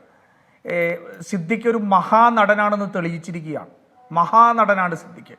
കാരണം ഇന്നലെ ആ വാർത്താ സമ്മേളനം കണ്ടപ്പോൾ തന്നെ സിദ്ദിഖിൻ്റെ ഒരു അപാരമായ ക്ഷമയും ഒക്കെ കണ്ടപ്പോൾ ഞാൻ വിചാരിച്ചു അത് പരമാവധി തണുപ്പിക്കുന്നതിന് വേണ്ടിയിട്ട് നടത്തുന്ന ശ്രമമാണ്. പക്ഷെ അദ്ദേഹം ഒരു മഹാനടനാണ്. മമ്മൂട്ടിയും മോഹൻലാലും ഒന്നും അല്ല, ഈ ലോകം കണ്ടതിൽ ഏറ്റവും നല്ല നടനാണ് സിദ്ദിഖ് എന്ന് തെളിയിച്ചു. ജീവിതത്തിൽ അഭിനയിക്കരുത് എന്ന് മാത്രമാണ് അദ്ദേഹത്തോട് പറയാനുള്ളത്. സിദ്ദിഖിനോട് ലജ്ജിച്ച് തല താഴ്ത്തുകയാണ്. ഇവിടെ നോക്കൂ, ഇപ്പോൾ പറഞ്ഞ ഈ വിഷയങ്ങൾ വെച്ചുകൊണ്ട് ഒരു നിമിഷം ഇനി സിദ്ദിഖിനെ ആരെയാണ് ഇത് ഏൽപ്പിക്കുന്നത്? ഇതാരാണ് ഇനി വിശ്വസിക്കേണ്ടത്? അമ്മ എന്ന് പറയുന്ന സംഘടനയുടെ തലപ്പത്തിരിക്കുന്ന ആൾക്കെതിരെ ഏറ്റവും ഗുരുതരമായ ഇത് വന്നിരിക്കുക. എനിക്ക് ശ്രീമതി രേവതി ഈ ഹേമ കമ്മിറ്റി റിപ്പോർട്ടിൽ ഡിപ്പോസ് ചെയ്തിട്ടുണ്ടോ എന്ന് എനിക്കറിയില്ല. അങ്ങനെ ഉണ്ടെങ്കിൽ ചെയ്തിട്ടുണ്ടോ എന്നറിയാത്തതുകൊണ്ട് ഞാൻ ഒരു ക്ലോസ് ഇട്ട് പറയുക. അങ്ങനെ രേവതിയുടെ ഒരു ഡിപ്പോസ് ചെയ്തത് അതിനകത്തുണ്ടെങ്കിൽ ഇനി എന്തിനാണ് ഈ സർക്കാർ കാത്തിരിക്കുന്നത് എന്നുള്ളതാണ്. ഹാഷ്മി, ഞാനൊരു കാര്യം പറയാം. MJ അക്ബറിനെതിരെ മീറ്റു ആരോപണം വന്നു. സത്യം പറഞ്ഞാൽ കേരളത്തിൻ്റെ മീറ്റു മൊമെൻ്റ് ആണിത്. കേരളത്തിൻ്റെ മീറ്റു മൊമെൻ്റ് ആണ്. മീറ്റു മൂവ്മെൻറ്റ് ഈ ലോകത്തുണ്ടായപ്പോൾ അതൊരു വലിയൊരു ക്ലെൻസിങ്ങിനാണ് തുടക്കം കുറിച്ചത്. അത് സിനിമാ മേഖല മാത്രമായിരുന്നില്ല, കോർപ്പറേറ്റ് മേഖല, അതുപോലെ തന്നെ വിദ്യാഭ്യാസ മേഖല, മാധ്യമ മേഖല, എല്ലായിടത്തും അതൊരു ക്ലെൻസിങ്ങിന് പോയി. കാരണം അതിന് റെസ്പോണ്ട് ചെയ്യുന്ന ഭരണകൂടങ്ങൾ ഈ ലോകത്തുണ്ടായിരുന്നു എന്നുള്ളതുകൊണ്ടാണ്. അമേരിക്കയിൽ ഉണ്ടായ മീറ്റു മൂവ്മെൻറ്റിനെ തുടർന്ന് അമേരിക്കൻ കോൺഗ്രസും മീറ്റു നിയമം ഉണ്ടാക്കാൻ വേണ്ടിയുള്ള വലിയ ഒരു എഫേർട്ട് എടുത്തു. കേരളത്തിലെ മീറ്റു മൂവ്മെൻറ്റിൽ നടക്കുന്നത് ഇന്ന് സർക്കാർ വേട്ടക്കാരോടൊപ്പം നിൽക്കുന്നതാണ്. വേട്ടക്കാരെന്ന് പറയാൻ പാടില്ല, രാത്രി സ്ത്രീകളുടെ വാതിലിൽ മുട്ടുന്നവന്റെ സർക്കാരായിട്ട് പിണറായിയുടെ സർക്കാർ മാറിയിരിക്കുക. രാത്രി സ്ത്രീകളുടെ വാതിലിൽ മുട്ടുന്നവന്റെ സർക്കാർ, അതാണ് ഇന്ന് പിണറായി വിജയൻ സർക്കാർ. അതിനപ്പുറമല്ലേ ഇരട്ടത്താപ്പ് നോക്കൂ. കമ്മ്യൂണിസ്റ്റ് മാർക്സിസ്റ്റ് പാർട്ടിയുടെ 2018 ഒക്ടോബർ 11 ഒരു സ്റ്റേറ്റ്മെന്റ് ഞാൻ വായിക്കാം. MJ Akbar should resign. എന്താ പോളിറ്റ് ബ്യൂറോ പറഞ്ഞിരിക്കുന്നത്? 7 women journalists have come forward recounting their experience of sexual harassment and unacceptable behavior from MJ Akbar when he was editor of various newspapers. അതുകൊണ്ട് MJ Akbar രാജിവെക്കണം എന്ന് ആവശ്യപ്പെടുന്ന polit ബ്യൂറോയുടെ statement ആണ് ഇത്. ജനാധിപത്യ മഹിളാ അസോസിയേഷന്റെ statement വേറെയുണ്ട്. ഇപ്പം ഇത്രയും പേരുള്ളതുകൊണ്ട് സമയം അധികമില്ലാത്തതുകൊണ്ട് ഞാൻ വായിക്കുന്നില്ല. എന്താണ് CPMന്റെ നിലപാട്? CPMന്റെ പോളിറ്റ് ബ്യൂറോ 2018 ഇറക്കിയ പ്രസ്താവന കട്ടായി പോയാ? ഇല്ല കേൾക്കാം രാജു, കേൾക്കാം. ഞാൻ രാജു നല്ലക്കെത്താം. ശ്രീമതി MA ഷഹനാസ്, ഇവിടെ അമ്മ എന്ന് പറയുന്ന ഒരു താരസംഘടന എന്ന് അവർ വിളിക്കുന്ന കാണുന്നുണ്ടോ? CPMന്റെ നിലപാട് ഇരട്ടത്താപ്പാണ്. ഈ സർക്കാരിന്റെ നിലപാട് ഇരട്ടത്താപ്പാണ്. ഇത്രയും വലിയ ഒരു വിഷയമുണ്ടായിട്ട് അതിന് ഉത്തരവാദിത്തമുള്ള ആൾക്കാരുടെ കയ്യിലേക്ക് അധികാരം മുഴുവൻ കൊടുത്തിരിക്കുകയാണ്. രഞ്ജിത്തിനെതിരെ ആരോപണം വന്നു. ഹാഷ്മി പറഞ്ഞല്ലോ, രഞ്ജിത്ത് രാജിവെക്കാൻ പോവുകയല്ല. രഞ്ജിത്തിന് സംരക്ഷണം ഒഴുക്കാൻ വേണ്ടി ഔദ്യോഗിക കാറിന്റെ നമ്പർ പ്ലേറ്റ് എടുത്ത് മാറ്റുന്ന സീനാണ് നമ്മളിന്ന് കണ്ടത്. കാരണം അദ്ദേഹം ആ ബോർഡ് വെച്ച് പോകുമ്പോൾ ആരും ആക്രമിക്കാതിരിക്കാൻ അദ്ദേഹത്തിന്റെ വീടിന് സംരക്ഷണം കൊടുത്തു കഴിഞ്ഞു. രഞ്ജിത്താണ് കോൺക്ലേവ് നടത്താൻ പോകുന്നത്, മീഡിയ കോൺക്ലേവ് നടത്താൻ പോകുന്നത് രഞ്ജിത്താണ്. ഒന്ന് ആലോചിച്ച് നോക്കണം എത്രമാത്രം ഗുരുതരമായ ഒരു സാഹചര്യം ഈ സംസ്ഥാനത്ത് നിൽക്കുന്നു. സർക്കാർ മുഴുവൻ. ശ്രീമതി MA ഷഹനാസ്, ഇവിടെ അമ്മ എന്ന് പറയുന്ന താരസംഘടനയോട് തലപ്പത്തിരിക്കുന്ന ഇന്നലെ വന്ന് വിനയം വാരിക്കോരി ഒഴുകി കാര്യങ്ങൾ പറഞ്ഞ സിദ്ദിഖിന്റെ തനിനിറം പറയുകയായിരുന്നു ഒരു യുവനടി രേവതി സമ്പത്ത്. ഈ രഞ്ജിത്ത് എന്ന് പറയുന്ന സംവിധായകന്റെ രാജി ആവശ്യപ്പെട്ട് കാത്തിരിക്കുകയാണ് സർക്കാർ. രാജിവെച്ചില്ലെങ്കിൽ ഈ പറയുന്ന ചലച്ചിത്ര കോൺക്ലേവിൻ്റെ നെടുനായകത്വം വഹിക്കേണ്ട ഒരാളാണ് കേട്ടോ രഞ്ജിത്ത്. ഷഹനാസ്, ഇവിടെ ഈ സംഭവം വന്നതിന് ശേഷവും സാംസ്കാരിക മന്ത്രി പറയുകയാണ് ഇയാൾ രാജ്യം കണ്ട ഇതിഹാസമാണ്, രാജ്യം കണ്ട വലിയ സംവിധായകനാണെന്ന് ഈ വേട്ടക്കാരനെ പുകഴ്ത്തുകയാണ്. വേട്ടക്കാരനെ പുകഴ്ത്തുന്ന സർക്കാരിന് മുന്നിൽ എങ്ങനെയാണെന്ന് ഇരകൾ വന്ന് തുറന്ന് കാര്യങ്ങൾ പറയുക? എന്താണ് അവർക്ക് കിട്ടുന്ന ഉറപ്പ്, ഗ്യാരണ്ടി? ഷഹനാസ്, തീർച്ചയായിട്ടും ഇവിടെ ഏത് ഇരകൾക്കാണ് നീതി കിട്ടിയിട്ടുള്ളത്? ഇപ്പോൾ ഈ ഹേമ കമ്മീഷൻ നിലവിൽ വന്നിട്ടുള്ളത് തന്നെ സിനിമാ മേഖലയിൽ ഒരു നടിക്ക് ഉണ്ടായ ദുരനുഭവം കൊണ്ടാണ് ഈ ഇത്തരത്തിലുള്ള ഒരു കമ്മിറ്റി വന്നത് തന്നെ. കമ്മിറ്റി വന്ന് 4.5 വർഷങ്ങൾക്ക് ശേഷം അതിൻ്റെ റിപ്പോർട്ട് പുറത്തു വരുമ്പോൾ അതിനോടനുബന്ധിച്ച് പല തുറന്നു പറച്ചിലുകൾ ഉണ്ടാകുമ്പോൾ ഇന്ന് രാവിലെ നമ്മുടെ ബഹുമാനപ്പെട്ട സാംസ്കാരിക മന്ത്രി നടത്തിയ സംസാരം നമുക്ക് എല്ലാവർക്കും അറിയുന്ന കാര്യമാണ്. കാരണം ഇവിടെ നിയമങ്ങൾ സ്വമേധയാ കേസെടുക്കാൻ വ്യവസ്ഥതയില്ല എന്ന് പറയുന്നത് തന്നെ വലിയ തെറ്റ് കാണിക്കുന്നുണ്ട്. 15 മിനിറ്റ് ഒരു പെൺകുട്ടിയെ ലൈംഗിക ചുവയോടുകൂടി നോക്കിയാൽ പോലും കേസെടുക്കാൻ ഇവിടെ നിയമങ്ങളുള്ള ഈ ഒരു ഇടത്ത് നിന്നിട്ടാണ് അവർ പരാതി നൽകണമെന്ന് പറയുന്നത്. പരാതി നൽകിയ ഇരകൾക്ക് എന്ത് രീതിയിലുള്ള പ്രൊട്ടക്ഷനാണ് ഈ ഗവൺമെൻറ് കൊടുത്തിട്ടുള്ള ഈ കാലത്തിൽ? ഈ 10 വർഷമായല്ലോ ഇപ്പോൾ അവർ ഈ ഒരു പരിധിയിൽ ഭരിച്ചുകൊണ്ടിരിക്കുന്നത്. എന്ത് പ്രൊട്ടക്ഷനാണ് കൊടുത്തിട്ടുള്ളത്? മാത്രമല്ല ഈ സാംസ്കാരിക മന്ത്രിയും മുഖ്യമന്ത്രിയും ഒക്കെ പിന്നെ ശ്രീ രഞ്ജിത്ത്, ചലച്ചിത്ര അക്കാദമി ചെയർമാൻ ശ്രീ രഞ്ജിത്ത് വളരെ വലിയ പ്രഗത്ഭനാണ്, മികച്ച സംവിധായകനാണ് എന്നൊക്കെ പറയുന്നുണ്ടാവും. അതൊക്കെ ആയിക്കോട്ടെ, അദ്ദേഹം എന്ത് ആണ് അതൊന്നും ആരും നിഷേധിക്കുന്നില്ല. പക്ഷെ അദ്ദേഹത്തിൻ്റെ പ്രാഗൽഭ്യം എന്ന് പറയുന്നത് സ്ത്രീകളെ മോശപ്പെടുത്താനോ ചൂഷണം ചെയ്യാനോ ഉള്ള ഒരു അവകാശമൊന്നുമല്ല. നിങ്ങൾ ആലോചിക്കേണ്ടത് ഒരു അന്യഭാഷയിൽ പെട്ടിട്ടുള്ള ഒരു യുവതി ഇവിടെ അഭിനയിക്കാൻ വന്നിട്ട് അവർക്ക് വളരെ മോശമായ അനുഭവം ഉണ്ടാകുന്നു, അവരോട് മദ്യപിക്കാൻ പ്രേരിപ്പിക്കുന്നു, അവരുടെ ശരീരത്തിൽ ഒരു സമ്മതം വാങ്ങാതെ തൊടുന്നു. അത് അവർ ഇന്നും കുറച്ചു നേരത്തെയും അവരൊരു ചാനലിൽ വന്ന് പറയുന്നത് ഞാൻ കേട്ടു. ഇത് ഞാൻ ഒരിക്കലും മാറ്റി പറയില്ല, ഞാൻ നിരന്തരം ഇത് തന്നെ പറഞ്ഞുകൊണ്ടിരിക്കും. പക്ഷെ കേസുമായിട്ട് ഞാൻ എങ്ങനെയാണ് മുന്നോട്ട് പോകേണ്ടത്, ഞാൻ ഇങ്ങോട്ട് വരണോ എന്നാണ് ചോദിക്കുന്നത്. നമ്മളിവിടെ സാംസ്കാരിക കേരളം എന്നൊക്കെ പറഞ്ഞ് തല ഉയർത്തി പിടിച്ച് നടക്കുന്ന നമ്മുടെയൊക്കെ തല കുനിച്ച് വളരെ അപമാനിതരായി നിൽക്കണം. അവർ സിനിമയിൽ അഭിനയിക്കാതെ തിരിച്ചു പോയിട്ട് അവർ പറഞ്ഞിട്ടുണ്ടാവും മലയാളികൾ ആഭാസന്മാരാണെന്ന് പറഞ്ഞിട്ടുണ്ടാവും. ഉറപ്പല്ലേ? അദ്ദേഹം ഒരു ചലച്ചിത്ര അക്കാദമിയുടെ ചെയർമാൻ കൂടിയാണ് ഇന്ന്. അപ്പൊ അങ്ങനെയുള്ള ഒരു സ്ഥലത്ത് ഇരിക്കുന്ന ഈ ഗവൺമെന്റ് തന്നെ നിയോഗിച്ച ഹേമ കമ്മിറ്റിയുടെ റിപ്പോർട്ട് വന്നിട്ട് അതിൻ്റെ തന്നെ ഉത്തരവാദിത്തത്തിൽ ഇരിക്കുന്ന മന്ത്രി പറയുകയാണ് അദ്ദേഹം പ്രഗത്ഭനാണ്, അദ്ദേഹം മാറ്റി നിർത്താൻ പറ്റില്ല എന്ന് പറയുന്നു. അപ്പോൾ എവിടെയാണ് ഇവിടെ സ്ത്രീകൾക്ക് നീതി കിട്ടുന്നത്? ഏത് സ്ത്രീകൾക്കാണ് നീതി കിട്ടിയിട്ടുള്ളത്? ഇങ്ങനെ തുറന്നു പറഞ്ഞ നിയമ നടപടികളുമായി മുന്നോട്ട് പോകുന്ന സ്ത്രീകളെ നിങ്ങൾ എവിടെയെങ്കിലും ടൈം ലൈനിൽ കാണാറുണ്ടോ? ഇപ്പൊ ഈ അമ്മ എന്ന് പറയുന്ന സംഘടനയും അവിടെ സിനിമാ മേഖലയിലുള്ള സ്ത്രീകൾക്ക് വേണ്ടിയുള്ള WCC എന്ന് പറയുന്ന സംഘടനയിൽ പ്രതികരിച്ചിട്ടുള്ള എത്ര ആളുകൾ ഇപ്പോൾ ടൈം ലൈനിൽ സിനിമ അഭിനയിച്ചുകൊണ്ടിരിക്കുന്നു. ആ ഒരു അവസ്ഥ കേരളത്തിലുള്ള എല്ലാ വിഷയങ്ങളിലുള്ള സ്ത്രീകൾ അനുഭവിച്ചുകൊണ്ടിരിക്കുകയാണ്. ആ ഗവൺമെന്റാണ് ഇവിടെ നവോത്ഥാനവും വനിതാ മതിലും പറഞ്ഞുകൊണ്ട് സ്ത്രീകളുടെ ഉന്നമനവും പറഞ്ഞുകൊണ്ട് വലിയ നിലയിൽ നിൽക്കുന്നത് എന്ന് ആലോചിക്കുമ്പോൾ പുച്ഛം തോന്നുന്നു. എനിക്ക് തോന്നുന്നത് വളരെ പ്രഗത്ഭരായ ആളുകൾ ഇരുന്നിട്ടുള്ള ഒരു ഇടമാണ് ചലച്ചിത്ര അക്കാദമി എന്ന് പറയുന്ന ചലച്ചിത്ര അക്കാദമി ചെയർമാൻ സ്ഥാനത്ത്. ആ ഇടത്തുനിന്ന് അല്പമെങ്കിലും ഒരു അന്തസ് ഈ രഞ്ജിത്തിനിൽ അവശേഷിക്കുന്നുണ്ടെങ്കിൽ ആ ഇടത്തുനിന്ന് ഇറങ്ങി സ്വമേധയാ ഇറങ്ങി രാജിവെക്കാനുള്ള ഒരു അന്തസ്സെങ്കിലും, ഒരു നാണമുണ്ടെങ്കിൽ അത് ചെയ്യേണ്ടതുണ്ട് എന്ന് പറയാൻ ഞാൻ ആഗ്രഹിക്കുകയാണ്. കാരണം ഇത്രയും മോശമായ ഒരുപാട് കാര്യങ്ങൾ കേട്ടിട്ടുണ്ട്. എല്ലാവരും തലപ്പത്തുള്ള ആളുകളാണ്, അധികാരവും പണവും ഉള്ള ആളുകൾ മുഴുവൻ സ്ത്രീകളെ ഇത്തരത്തിൽ ചൂഷണം ചെയ്യാം. അദ്ദേഹം ഏതെങ്കിലും ഒരു പരിപാടിയിൽ മദ്യപിച്ചിട്ടല്ലാതെ പങ്കെടുക്കാറുണ്ടോ? ഇത് ആർക്കാണ് അറിയാത്തത്? കേരളത്തിലുള്ള എല്ലാ മന്ത്രിമാർക്കും അദ്ദേഹത്തിന്റെ പ്രൊട്ടക്ട് ചെയ്തുകൊണ്ടിരിക്കുന്ന മുഖ്യമന്ത്രി അടക്കമുള്ള എല്ലാവർക്കും അറിയാം അദ്ദേഹം ഇങ്ങനെ മദ്യപിച്ച് ലെക്ക് കൊട്ടുകൊണ്ടാണ് മുന്നോട്ട് പോകുന്നതെന്ന്.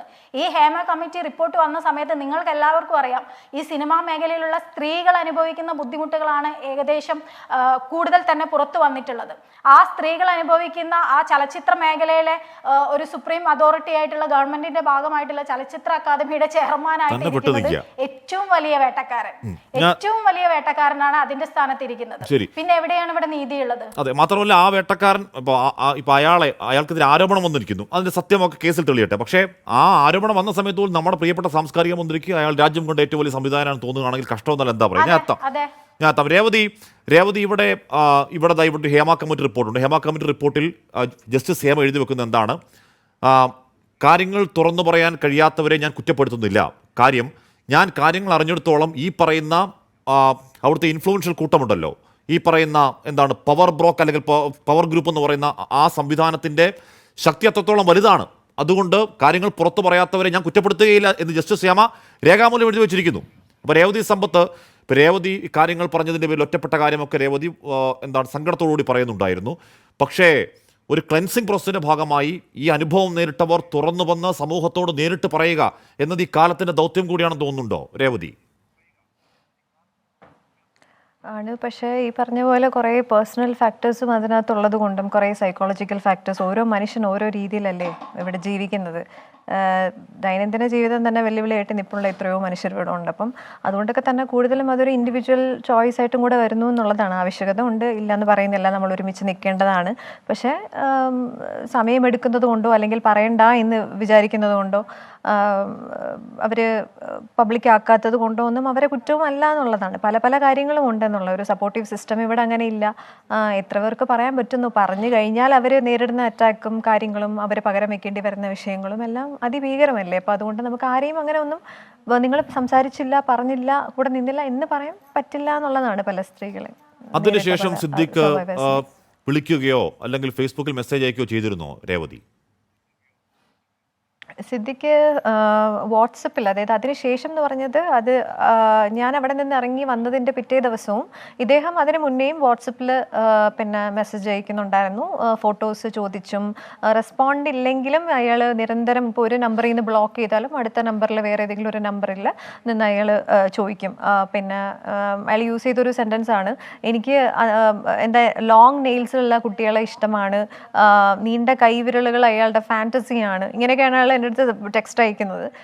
പിന്നെ നിങ്ങളുടെ അന്ന് എൻ്റെ നഖം കുറച്ച് വലുതായിരുന്നു, ഞാൻ എന്താണ് ഓറഞ്ച് കളർ നെയിൽ പോളിഷ് ആയിരുന്നു ഇട്ടത്, സോ ഹി നോട്ടീസ്ഡ്, എൻ്റെ കൈൻ്റെ മാത്രം ക്ലോസപ്പ് എനിക്ക് അയക്കുമോ, എൻ്റെ ഫോട്ടോ അയക്കുമോ. അങ്ങനെ ഇയാൾ നിരന്തരം വാട്സപ്പിൽ അതിന് മുന്നേയും ശല്യമായിരുന്നു എന്നുള്ളതുകൊണ്ട്, അതായത് അയാളുടെ ഈ ഒരു ഇങ്ങനെ ആക്ട് ചെയ്തതിന് ശേഷം അയാൾ നിരന്തരം എന്നോട്, ഞാൻ ഒരു നമ്പറിൽ ബ്ലോക്ക് ചെയ്താലും അടുത്ത നമ്പറിൽ വന്ന് ചോദിക്കുകയും ആ നമ്പറും ഞാൻ ബ്ലോക്ക് ചെയ്തതിന് ശേഷം ഒരു ടൈമിന് ശേഷം ഒരു തരത്തിലുള്ള കോണ്ടാക്റ്റും ഡയറക്റ്റ്ലി ഇല്ല എന്നുള്ളതാണ്. പിന്നീട് വന്ന ഭീഷണി, റിയാക്ഷന് ശേഷം വന്ന ഭീഷണി കോൾസിലൊന്നും അയാളല്ല ചെയ്തത്, ത്രൂ ഒബ്വിയസ്ലി അയാളായിരിക്കില്ല റെക്കോർഡ് ചെയ്യുമോ, ഇങ്ങനെയുള്ള പല പേടികളും ഇവർക്ക് കാണുമല്ലോ. അപ്പോൾ അതുകൊണ്ട് തന്നെ വേറെ പല മീഡിയംസ് വെച്ച് അൺനോൺ ആയിട്ട് വിളിക്കുക, അൺനോൺ ആയിട്ട് മെസ്സേജ് ചെയ്യുക, ഇങ്ങനെയുള്ള സംഭവങ്ങളൊക്കെ നേരിട്ടിട്ടുണ്ട്, ധാരാളം നേരിട്ടിട്ടുണ്ട്.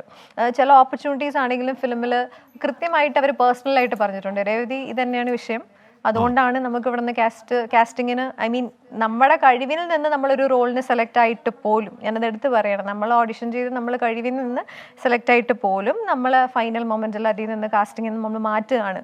നമ്മുടെ കഴിവില്ലാത്തതോ ടാലൻറ്റോ അല്ല അവിടെ വരുന്നത്, ടാലൻറ്റിന് ഇപ്പുറത്തെ ഈ പറയുന്ന അഡ്ജസ്റ്റ്മെൻറ്റും കാര്യങ്ങളും നമ്മൾ ഒരു ത്രാസ് പോലെ എടുത്ത് വെച്ചിട്ട് നമ്മുടെ അടുത്ത് പറയുമ്പോൾ നമുക്ക് എന്തുമാത്രം ഒരു കലാകാരി എന്നുള്ള നിലയിൽ നമുക്ക് രേവതി, അങ്ങനെയാണെങ്കിൽ സിദ്ദിഖിന് 2 പദവികളാണ്. ഒന്ന് അമ്മ ജനറൽ സെക്രട്ടറി എന്ന പദവി, 2 ഹേമ കമ്മിറ്റി പറഞ്ഞ പവർ ഗ്രൂപ്പിന്റെ ജനറൽ സെക്രട്ടറി എന്ന പദവി കൂടി അല്ലേ രേവതി? അതെ അതെ, തീർച്ചയായും. പ്രിയപ്പെട്ട പ്രേക്ഷകരെ, ഇന്നലെ അമ്മ ജനറൽ സെക്രട്ടറി എന്നുള്ള നിലയിൽ എന്ന് പറഞ്ഞാൽ അമ്മയ്ക്ക് ഈ ഹേമ കമ്മിറ്റി റിപ്പോർട്ടിനോട് പ്രതികരിക്കാൻ വലിയ വിമുഖതയായിരുന്നു. അതിനുശേഷം സമ്മർദ്ദത്തെ തുടർന്ന് പ്രതികരിച്ച ആ അമ്മയുടെ നടിമാരുടെ സംഘടന എന്നത് വിട്ടേക്കു. അവിടെ ഇരുന്ന് ജോമോളുടെ കാര്യവും മറ്റ് അനന്യ എന്ന് പറഞ്ഞ നടിയുടെ കാര്യം മാറ്റി നിർത്തിയാൽ ബാക്കി നടിമാരുടെ സംഘടന എന്നത് വിട്ടേക്കു. നടന്മാരുടെ ആ സംഘടനയുടെ തലപ്പത്തിരുന്ന ആൾ പറഞ്ഞ കാര്യങ്ങൾ നമ്മൾ കേട്ടതാണ്. എത്രത്തോളം വിനയത്തോടുകൂടി കാര്യങ്ങൾ തന്മയത്തോടെ അവതരിപ്പിച്ചു എന്ന് നമ്മൾ കേട്ടതാണ്. അദ്ദേഹം ഏത് രീതിയിൽ ഒരു യുവനടിയോട് എന്ന് പറഞ്ഞാൽ വർഷങ്ങൾക്ക് മുൻപ് +2 കഴിഞ്ഞപ്പോൾ മുതൽ തുടങ്ങിയ പീഡനം ഏത് അർത്ഥത്തോളം ഏതളവിൽ ചെയ്തു, ഉപദ്രവിച്ചു, ടോർച്ചർ ചെയ്തു, അതിൻ്റെ പേരിൽ സിനിമയിൽ നിന്ന് ഏത് രീതിയിൽ ഒഴിവാക്കപ്പെട്ടു, ഏത് രീതിയിൽ വേട്ടയാടി എന്നതിന് നേർസാക്ഷ്യം പറയുകയായിരുന്നു. ഇനി അയാൾക്ക് ആ സംഘടനാ തലപ്പത്തിരിക്കാൻ യോഗ്യതയുണ്ടോ എന്ന് സിനിമാ പ്രവർത്തകർ നിങ്ങൾ പറയുന്നതിൽ ആത്മാർത്ഥമുണ്ടെങ്കിൽ തീരുമാനിക്കട്ടെ. പി നായർ, സാധാരണ ഇതിൽ കേസെടുക്കാൻ നിയമോപദേശം തേടലാണെങ്കിൽ ഇതിപ്പോൾ ഹേമ കമ്മിറ്റി റിപ്പോർട്ടിൽ കേസെടുക്കാതിരിക്കാൻ എന്തെങ്കിലും നിയമവഴികളുണ്ടോ?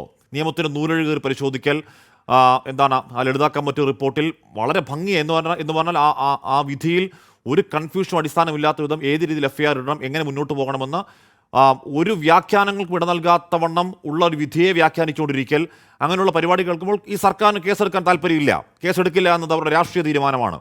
ഇനി ഹൈക്കോടതി വരണം കേസെടുക്കാൻ. ഹൈക്കോടതിയിൽ എന്തുകൊണ്ട് കോൺഗ്രസ് കക്ഷി ചേരുന്നില്ല? രാജു പി നായർ.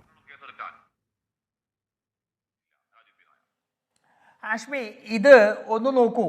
ഈ ഇത്രയും വലിയ വെളിപ്പെടുത്തൽ ഉണ്ടായിട്ട് അതിൻ്റെ മുഴുവൻ തെളിവും ഉൾപ്പെടെ കയ്യിലിരുന്നിട്ട് 4.5 വർഷമായിട്ട് ഈ സ്ത്രീകൾക്ക് വേണ്ടിയിട്ട് ഒന്നും ചെയ്യാത്തൊരു സർക്കാർ ഞാൻ ചോദിക്കട്ടെ, ഇനി എന്താണ് വേണ്ടത്? ഇതിനകത്ത് നമ്മൾ മനസ്സിലാക്കിയിടത്തോളം വാട്സാപ്പ് ചാറ്റുകൾ ഉൾപ്പെടെ, വോയിസ് മെസ്സേജ് ഉൾപ്പെടെ, സ്ക്രീൻഷോട്ടുകൾ ഉൾപ്പെടെയുള്ള മുഴുവൻ ഡിജിറ്റൽ എവിഡൻസ് കൊടുത്തിട്ടുണ്ട്. അങ്ങനെ ഉള്ളൊരു സർക്കാർ ഇതിൽ നടപടിയെടുക്കുന്നില്ല എന്ന് മാത്രമല്ല, ആരെയൊക്കെയോ സംരക്ഷിക്കാൻ വേണ്ടി അത് എഡിറ്റ് ചെയ്ത് വിവരാവകാശ ഓഫീസർ പറഞ്ഞതിനപ്പുറം എഡിറ്റിംഗ് നടത്തി ഇത് കൊടുക്കുകയാണ്. ഈ എഡിറ്റിംഗ് എവിടെയാണ് നടന്നത്? ഈ എഡിറ്റിംഗ് പത്തനാപുരത്താണോ നടന്നത്? അതോ കൊല്ലത്താണോ നടന്നത്? അതോ തൃശ്ശൂരാണോ നടന്നത്? എവിടെയാണ് ഈ എഡിറ്റിംഗ് നടന്നതെന്നാണ് ഇനി അറിയേണ്ടത്. കാരണം ഈ സർക്കാരിനെ സംബന്ധിച്ചോളം വേട്ടക്കാരുടെ ഒപ്പം നിൽക്കുക എന്നവരുടെ രാഷ്ട്രീയമാണ്. ഒന്ന് നോക്കൂ, ഇന്ന് മുഖ്യമന്ത്രിയുടെ പൊളിറ്റിക്കൽ സെക്രട്ടറി ആയിട്ട് ഇരിക്കുന്ന ആളുണ്ട്, പി ശശി. ആരാ? കുറച്ച് ദിവസം മുമ്പാണ് അവിടെ നമ്മുടെ മുൻ എം എൽ എ പറഞ്ഞത് എന്നെ രോഗിയാക്കിയത് ഈ പാർട്ടിയാണെന്ന് പറഞ്ഞത്. ഓർമ്മയില്ലേ? എന്തായിരുന്നു കാര്യം? അദ്ദേഹത്തിന്റെ CKP പത്മനാഭൻ അദ്ദേഹത്തിന്റെ മകൾ ശശിക്കെതിരെ ആരോപണം ഉന്നയിച്ചതിന് ശേഷം CKP പത്മനാഭൻ എന്ന് പറയുന്ന മനുഷ്യനെ തന്നെ ഇല്ലാതെയാക്കി കളഞ്ഞു. എന്നിട്ട് അദ്ദേഹം പറയുകയാണ് ഈ പാർട്ടി എന്നെ രോഗിയാക്കി. PK ശശിയുടെ കാര്യത്തിൽ എന്താ സംഭവിച്ചത്? മറ്റ് നമ്മളുടെ കൂടെയൊക്കെ ചർച്ചയ്ക്ക് ഒരു യുവ നേതാവ് ഉണ്ടായിരുന്നല്ലോ, ആ യുവ നേതാവിനെതിരെ പരാതി ഉണ്ടായിരുന്നല്ലോ. എന്നിട്ട് ആ പരാതിയിൽ ആ സ്ത്രീക്ക് എന്ത് ചെയ്തു? ഒരു തരത്തിലും ഈ പറയുന്ന നമ്മുടെ SFIക്കാർ നഗ്ന ചിത്രങ്ങൾ വാട്സാപ്പ് ഗ്രൂപ്പിലിട്ട കേസിൽ പോലും അവർക്കെതിരെ പോലും നടപടിയെടുക്കാതെ സ്ത്രീ വിരുദ്ധതയുടെ മുഖമായിട്ട് മാറിയ സർക്കാരാണ് ഈ സർക്കാർ. ഒരു കാരണവശാലും സ്ത്രീപക്ഷത്ത് നിൽക്കില്ല. ഇവർ സ്ത്രീപക്ഷത്ത് നിൽക്കില്ല. ഇവർ സ്ത്രീയെ വേട്ടയാടുന്നിടത്ത് മാത്രമേ ഇവർ നിൽക്കുള്ളൂ. സജി ചെറിയാന് ഒരു നിമിഷം മന്ത്രിയായിട്ടിരിക്കാൻ അർഹതയുണ്ടോ? ഇത്രയും സമയം കഴിഞ്ഞിട്ട് ഈ രഞ്ജിത്ത് എന്ന് പറയുന്ന ആള് എങ്ങനെ ഇപ്പോഴും സാഹിത്യ അക്കാദമിയുടെ ചെയർമാനായിട്ടിരിക്കുന്നു? ഇദ്ദേഹത്തിന്റെ നേതൃത്വത്തിലല്ലേ ഈ കോൺക്ലേവ് നടത്താൻ പോകുന്നത്? എങ്ങനെയാണ് ഒരു സർക്കാരിന് ഇങ്ങനെ വേട്ടക്കാരോടൊപ്പം നിൽക്കാൻ സാധിക്കുക? പിന്നെ നിയമപരമായിട്ട് നിൽക്കേണ്ട കാര്യം പ്രതിപക്ഷ നേതാവ് പറഞ്ഞിട്ടുണ്ട്.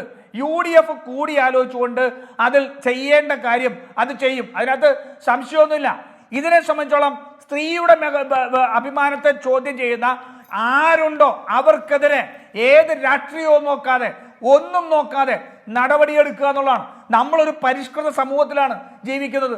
ഞാൻ ചോദിക്കട്ടെ, ഇത് ഈ നാട്ടിന്റെ നിയമവ്യവസ്ഥതയിൽ സാധാരണക്കാരായ മനുഷ്യർക്ക്, സ്ത്രീകൾക്ക് വിശ്വാസം നഷ്ടപ്പെടുന്ന അവസ്ഥയല്ലേ? ആർക്ക് പരാതി പറഞ്ഞു മുന്നോട്ട് പക്ഷേ അങ്ങനെ സ്ത്രീപക്ഷത്ത് നിൽക്കാൻ സർക്കാർ തയ്യാറാവുന്നില്ലെങ്കിൽ ഇവിടെ സ്ത്രീപക്ഷത്ത് നിർത്താൻ കെൽപ്പുള്ള ഒരു പൊതുസമൂഹം താഴെയുണ്ട് എന്നുകൂടി സർക്കാർ മനസ്സിലാവും. ഞാൻ എത്താം സജി. സോണിയ മൽഹാർ, ഇവിടെ 2018 അനുഭവം അമ്മയ്ക്ക് പരാതി കൊടുത്തു. ഇതുവരെ അമ്മ മൈൻഡ് ചെയ്തിട്ടില്ല കേട്ടോ. അത് ഇന്നലെയും സിദ്ദിഖ് അത് കണ്ടിട്ടേ ഇല്ല.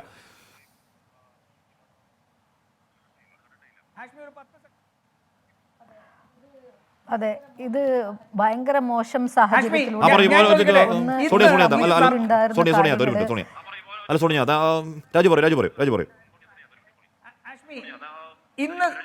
ഇന്ന് ഈ സർക്കാർ പറയുന്ന വാദങ്ങൾ വെച്ചുകൊണ്ട് നാളെ സ്ത്രീ ലൈംഗിക അതിക്രമ കേസിൽ ഒരൊറ്റ കേസ് രജിസ്റ്റർ ചെയ്യാൻ സാധിക്കുമോ? ഈ നാട്ടിൽ നടന്നു വന്നിരിക്കുന്ന നിയമം നടപ്പാക്കിയതെല്ലാം, ഇന്നുവരെ നടന്നിട്ടുള്ള ലൈംഗിക ആരോപണങ്ങളിൽ കേസെടുത്തതെല്ലാം ഇരകളുടെ ഐഡന്റിറ്റി ഡിസ്ക്ലോസ് ചെയ്യാതെയാണ്. നമ്മൾക്കിപ്പോഴും നടിയെ ആക്രമിച്ച കേസിൽ ആരാണ് ആ അതിജീവിത എന്നറിയാമെങ്കിലും നമ്മൾ അതിജീവിത എന്നേ പറയുള്ളൂ. ലോകത്തിന് മുഴുവൻ അറിയാം. അവരുടെ ഐഡന്റിറ്റി ഡിസ്ക്ലോസ് ചെയ്യാൻ പാടില്ല എന്നുള്ള സുപ്രീം കോടതി നിയമത്തിന്റെ അടിസ്ഥാനത്തിലാണ് നാളിതുവരെ ഈ ഐഡന്റിറ്റി പ്രശ്നം പറഞ്ഞുകൊണ്ട് എങ്ങനെ കേസെടുക്കാതിരിക്കാൻ പറ്റും? സോണിയ, ഞാൻ പറഞ്ഞു വന്നത് 2018 കൊടുത്ത പരാതിയിൽ ആ ജൂനിയർ ആർട്ടിസ്റ്റ് പറയുന്നത് അവർക്കുണ്ടായ ദുരനുഭവത്തെക്കുറിച്ച് അവർ പറയുന്നു. അതിനുശേഷം അവരെ എലിമിനേറ്റ് ചെയ്യുന്നു. അതിനുശേഷം പറയുന്നത്, അതിനുശേഷം ഈ അസിസ്റ്റന്റ് പ്രൊഡ്യൂസർമാർ വിളിക്കുന്ന ഫോൺ കോളിൽ ഈ പ്രൊജക്റ്റിൽ അഭിനയിക്കാൻ താല്പര്യമുണ്ടോ എന്നല്ല ചോദിക്കുന്നത്.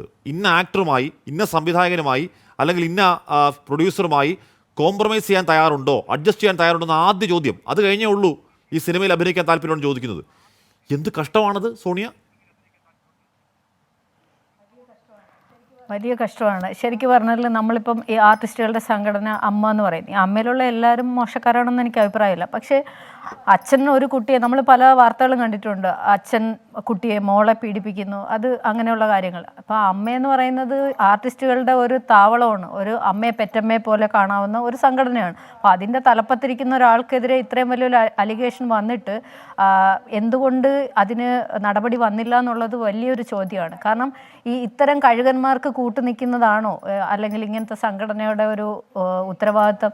ഇതൊക്കെ ശരിക്കും പറഞ്ഞാൽ അല്ലെങ്കിൽ കുറേ ആളുകളുടെ കയ്യിലാണോ മലയാള സിനിമ ഇരിക്കേണ്ടത്? അങ്ങനെയൊന്നും ശരിക്കും പറഞ്ഞാൽ സർക്കാർ സംവിധാനത്തിൽ, എൻ്റെയൊക്കെ ഒരു അഭിപ്രായമാണ്, ഞാൻ അമ്മയിൽ മെമ്പറല്ല, എന്നാൽ പോലും ഇപ്പോൾ 3 ലക്ഷം രൂപ അടയ്ക്കാൻ ഇല്ലാത്ത ഒരാൾക്ക്, ഞാൻ 8 പടം അഭിനയിച്ച ഒരാളാണ്, 3 സിനിമയിൽ അഭിനയിച്ചാൽ നമുക്ക് അമ്മയിൽ മെമ്പർഷിപ്പ് കിട്ടും. ഒരു 3 lakhs ഉണ്ടെങ്കിൽ ഞാനൊരു 3 അല്ലെങ്കിൽ 5 ക്യാൻസർ രോഗികളെ സഹായിക്കും. അതുകൊണ്ടാണ് ഞാൻ അമ്മയിൽ മെമ്പർഷിപ്പ് എടുക്കാത്തത്. ഒരു തെറ്റല്ല, നമുക്ക് അതിനുള്ള സാഹചര്യമില്ല. പിന്നെ പോയാൽ ഈ കുറേ അനുഭവങ്ങളുള്ളതുകൊണ്ട് എനിക്ക് പാവിരിക്കാൻ വയ്യാത്തത് കൊണ്ടും കൂടെയാണ് പച്ചയ്ക്ക് പറഞ്ഞത്. കാരണം അവർക്ക് ചോദിക്കുന്നതിന് ഉളുപ്പില്ല. അപ്പോൾ അതേപോലുള്ള ആളുകൾ ഇരിക്കുന്നെങ്കിൽ ഇപ്പോൾ രഞ്ജിത്ത് സാർ അല്ലെങ്കിൽ സിദ്ദീഖ് സാറിനൊക്കെ എതിരെ പറയുന്നത്, ഒരു പെൺകുട്ടി വന്ന് എത്ര മ്ലേച്ഛമാണ് അവൾക്ക് വന്ന അനുഭവങ്ങൾ ഇത്രയും നേരിട്ട് മീഡിയയുടെ മുമ്പിൽ പറയുക എന്ന് പറയുന്നത്. അപ്പോൾ അത് ഈ കേരള സമൂഹത്തിനുണ്ടാകുന്ന അപമാനം തന്നെയാണ്. നമ്മുടെ ഓരോരുത്തരുടെയും തല കുനിയേണ്ട അവസരമാണ്. സംഘടന എന്നൊക്കെ ഇറങ്ങി പോകണം മിസ്റ്റർ. സത്യമാണ്. രഞ്ജിത്ത് സാറിനോടൊക്കെ നമിച്ച് പറയുക. നിങ്ങളൊക്കെ ശരിക്കും പറഞ്ഞാൽ ഇനി ആജീവനാന്ത കാലം നിങ്ങൾക്ക് വിലക്കാണ്. സിദ്ദീഖ് സാർ അതേപോലെ ഇവരെല്ലാം നടപടി വരൂല സാർ. എന്താ വെച്ചാല് സർക്കാരിന് നട്ടല്ലില്ല. ഇവർക്ക് സാറിന് വിളിക്കാൻ അർഹതല്ല. രേവതി WCCയുടെ ഭാഗം കൂടിയായിരുന്നു രേവതി. രേവതി, ഈ വാർത്ത ഇപ്പോൾ ഹേമ കമ്മിറ്റി റിപ്പോർട്ടിൻ്റെ വാർത്ത, ഈ വാർത്തയുടെ ചൂട് എത്ര നാൾ അങ്ങ് നീണ്ടുപോകുമെന്ന് അറിയില്ല. ഒരുപക്ഷെ അടുത്ത വലിയ വാർത്ത വരുമ്പോഴേക്കും ഇത് താഴെ പോയേക്കാം. WCC ഇതിന് തുടക്കം മുതലെടുത്ത പാർവതി തിരുവോത്തടക്കം രമ്യ നമ്പീഷിനൊക്കെ അടക്കം അവരുടെ കരിയർ ഒരുപക്ഷെ പെർഷ്യൂ ചെയ്തുകൊണ്ട് അവരുടെ കരിയറിൻ്റെ ഏറ്റവും പീക്കിൽ നിൽക്കുന്ന സമയത്ത് മറ്റൊരാൾക്ക് വേണ്ടി നിൽക്കുകയായിരുന്നല്ലോ. അപ്പോൾ WCC എന്ന സംഘടന ഇനി മുന്നോട്ടുള്ള ഈ ഹേമ കമ്മിറ്റി റിപ്പോർട്ട് അവരുടെ തൊപ്പിയിലെ പൊന്തൂവലാണ്. അതിനെ മുന്നോട്ടേക്ക് നയിക്കാൻ ആ സംഘടന ചെയ്യേണ്ടത് എന്താണ് എന്നാണ് രേവതിയുടെ ഒരു നിർദ്ദേശം. സംഘടന ചെയ്യേണ്ടതെന്നാണ് സംഘടനാപരമായി അവരാണ് പറയേണ്ടത്. ഞാൻ എക്സ് മെമ്പറാണ്, ഞാൻ നിലവിൽ മെമ്പറല്ല, ഒഫീഷ്യൽ മെമ്പറല്ല. ഞാൻ അറൗണ്ട് ഒരു 2 years ബാക്ക് ഞാൻ റിസൈൻ ചെയ്തിട്ടുണ്ടായിരുന്നു. അപ്പം അത് അവരെടുത്ത് തന്നെ അവരായിരിക്കും ആ സ്റ്റേറ്റ്മെൻറ്റ് പറയേണ്ടത്. പക്ഷേ ആ എഫേർട്ട് നമ്മൾ അവരെടുത്ത എഫേർട്ട്, അല്ലെങ്കിൽ ഇന്നിപ്പം കമ്മിറ്റി റിപ്പോർട്ട് പുറത്ത് വരാൻ അവരെടുത്തൊരു എഫേർട്ട് വലുതാണ്. അതാണല്ലോ. അപ്പം അതിൽ നമ്മളെപ്പോഴും ഇനി ഫോക്കസ് ചെയ്യേണ്ടതെല്ലാം ഈ പറയുന്ന പോലെ സർക്കാരാണെങ്കിലും ലീഗൽ സിസ്റ്റം ആണെങ്കിലും എന്താണ് ഇതിൻ്റെ റെസ്പോൺസ്, ആ ഒരു സോ കോൾഡ് റെസ്പോൺസ് ആണ്. ബാക്കി നമ്മൾ ചെയ്യുന്നുണ്ട്, പ്രതികരിക്കുന്നുണ്ട്, പല കാര്യങ്ങളും നമ്മൾ എഫേർട്ട് ഇട്ട് ചെയ്തിട്ടുണ്ട്. സോ ഇനി it's not about us. Like ഇതെല്ലാം പറഞ്ഞതിന് ശേഷവും എല്ലാം എവിഡൻ്റ് ആയതിനു ശേഷവും എന്താണ് ഗവൺമെന്റ് ഇതിനെ എങ്ങനെ കൺസീവ് ചെയ്യുന്നു എന്നുള്ളതാണ് മെയിൻ ഫോക്കസ് ഓഫ് ഏരിയ എന്ന് എനിക്ക് തോന്നുന്നു. സജീവ് നന്ദ്യാട്ട്, ഇനി അതിനോട് പ്രതിരോധപരമായി നിൽക്കാതെ, ഒറ്റപ്പെട്ട സംഭവമാണ് നിഷേധം പറയാതെ, ഹേമ കമ്മിറ്റി റിപ്പോർട്ട് മാധ്യമങ്ങൾക്ക് ഇതിന്റെ മറ്റേ കഥകൾ ഇക്ലിയോടുകൂടി അവതരിപ്പിക്കാനുള്ളതാണെന്ന് പറയാതെ ഇതിനെ ഗൗരവത്തോടെ എടുക്കുക. ഇതാ മേഖലയുടെ ക്ലെൻസിങ്ങിന് വേണ്ടിയുള്ള ഒരു ചരിത്ര മൊമെന്റാണ് എന്ന് കരുതുമോ സജീവ് നന്ദ്യാട്ട് അടക്കം സിനിമാ പ്രവർത്തകർ?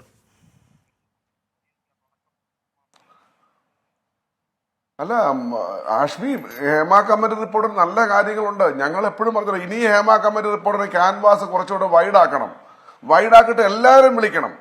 എല്ലാവരെയും വിളിച്ച് മുഴുവൻ പ്രശ്നങ്ങളും ഒരു സൈഡ്, നമ്മളുടെ ഒരു ഭാഗം മാത്രമല്ല ആഷ്മി, നമ്മൾ കയ്യടി കിട്ടാൻ വേണ്ടി നമുക്ക് ചർച്ചയിലിരുന്ന് എന്തും പറയാം. ജനങ്ങളുടെ വൈകാരികത മുതലെടുക്കാൻ എനിക്ക് പറ്റും, ആഷ്മിക്ക് പറ്റും. പക്ഷെ ചില യാഥാർത്ഥ്യങ്ങളുണ്ട്. അപ്പൊ വൈഡ് ക്യാൻവാസിൽ എല്ലാ പ്രശ്നങ്ങളും, ഇപ്പൊ തന്നെ ഇവിടെ ഒരു മേഡം പറഞ്ഞു അംഗത്വമുണ്ട്. അമ്മയിൽ യാഥാർത്ഥ്യം പറയാം, അമ്മയിൽ എന്നൊരു സ്വകാര്യ സംഘടനയാണ്. ആ അമ്മയിൽ അംഗത്വമുള്ളവർക്ക് മാത്രമേ അവിടെ പരാതി കൊടുക്കാൻ പറ്റത്തുള്ളൂ. ഇത് അവരുടെ ബൈലമാണ് കേട്ടോ. ഇനിയിപ്പം നിങ്ങൾ എന്നെ വില്ലനാക്കല്ലേ, ഞാൻ യാഥാർത്ഥ്യം പറയുന്നുണ്ട്. പോലീസിൽ പരാതി കൊടുക്കാം. ഇപ്പൊ എനിക്കൊരു മെസ്സേജ് വന്നത് അതാണ്. ഇവിടെ രേവതി സമ്പത്ത്, ഞാൻ ആ കുട്ടി പറഞ്ഞത് പൂർണ്ണമായും എനിക്കൊരു വിശ്വാസം വന്നിട്ടുണ്ട്. ഞാൻ ആ കുട്ടിയുടെ സൈഡ് തന്നെയാണ് വ്യക്തിപരമായി. പക്ഷെ വാട്സപ്പ് ചാറ്റൊക്കെ ഉണ്ടെങ്കിൽ, അത് സൂക്ഷിച്ചു വെച്ചിട്ടുണ്ടെങ്കിൽ അതിന് മുന്നോട്ട് പോകാൻ സാധിക്കും. അപ്പൊ നമ്മൾ ഒരാൾക്കെതിരെ പറയുമ്പോൾ അത് നമ്മൾ ഏകദേശം മനസ്സിലാക്കുന്നുണ്ട്, നമുക്ക് ആ വിശ്വാസം ഉണ്ടെങ്കിലും നിയമത്തിന് ചില പ്രോസസ്സിംഗ് ഉണ്ട്. ആ പ്രോസസ്സിംഗ് കടന്നുപോയി അവർക്ക് ആവശ്യമില്ല. രേവതി പറയുന്നത് എന്റെ ജീവിതം ഇക്കാലം അത്രയും എന്റെ സ്വപ്നങ്ങൾ തകർത്തുകൊണ്ട്, എന്റെ ജീവിതം എന്നെ ട്രോമയിലേക്ക് തള്ളിവിട്ടുകൊണ്ട്, എന്നെ പലവിധ മാനസിക പ്രശ്നങ്ങളിലേക്ക് നയിച്ചു വിട്ടുകൊണ്ടുള്ള ഒരു സംഭവം. അത് രേവതി നേരത്തെ പറഞ്ഞു, അത് ഇപ്പോഴും പറയുന്നു. ഇനിയും പോയി ആ ട്രോമാ കുഴിയിൽ വീഴാൻ രേവതിക്ക് വ്യക്തിപരമായ താല്പര്യമില്ല. പക്ഷെ സ്റ്റേറ്റ് അങ്ങനെയല്ല. രേവതി പരാതി കൊടുക്കാൻ താല്പര്യമില്ലെങ്കിൽ രേവതി പറഞ്ഞ ഈ കൊടും കുറ്റകൃത്യത്തിൽ സ്റ്റേറ്റാണ് പരാതിക്കാരാവേണ്ടത്, സ്റ്റേറ്റാണ് പരാതിക്കാരനാവേണ്ടത്. സ്റ്റേറ്റ് അത് ചെയ്യുമോ എന്ന് നമുക്ക് കാത്തിരുന്ന് കാണാം. എൻകൗണ്ടർ പൂർണ്ണമാവുന്നതിന്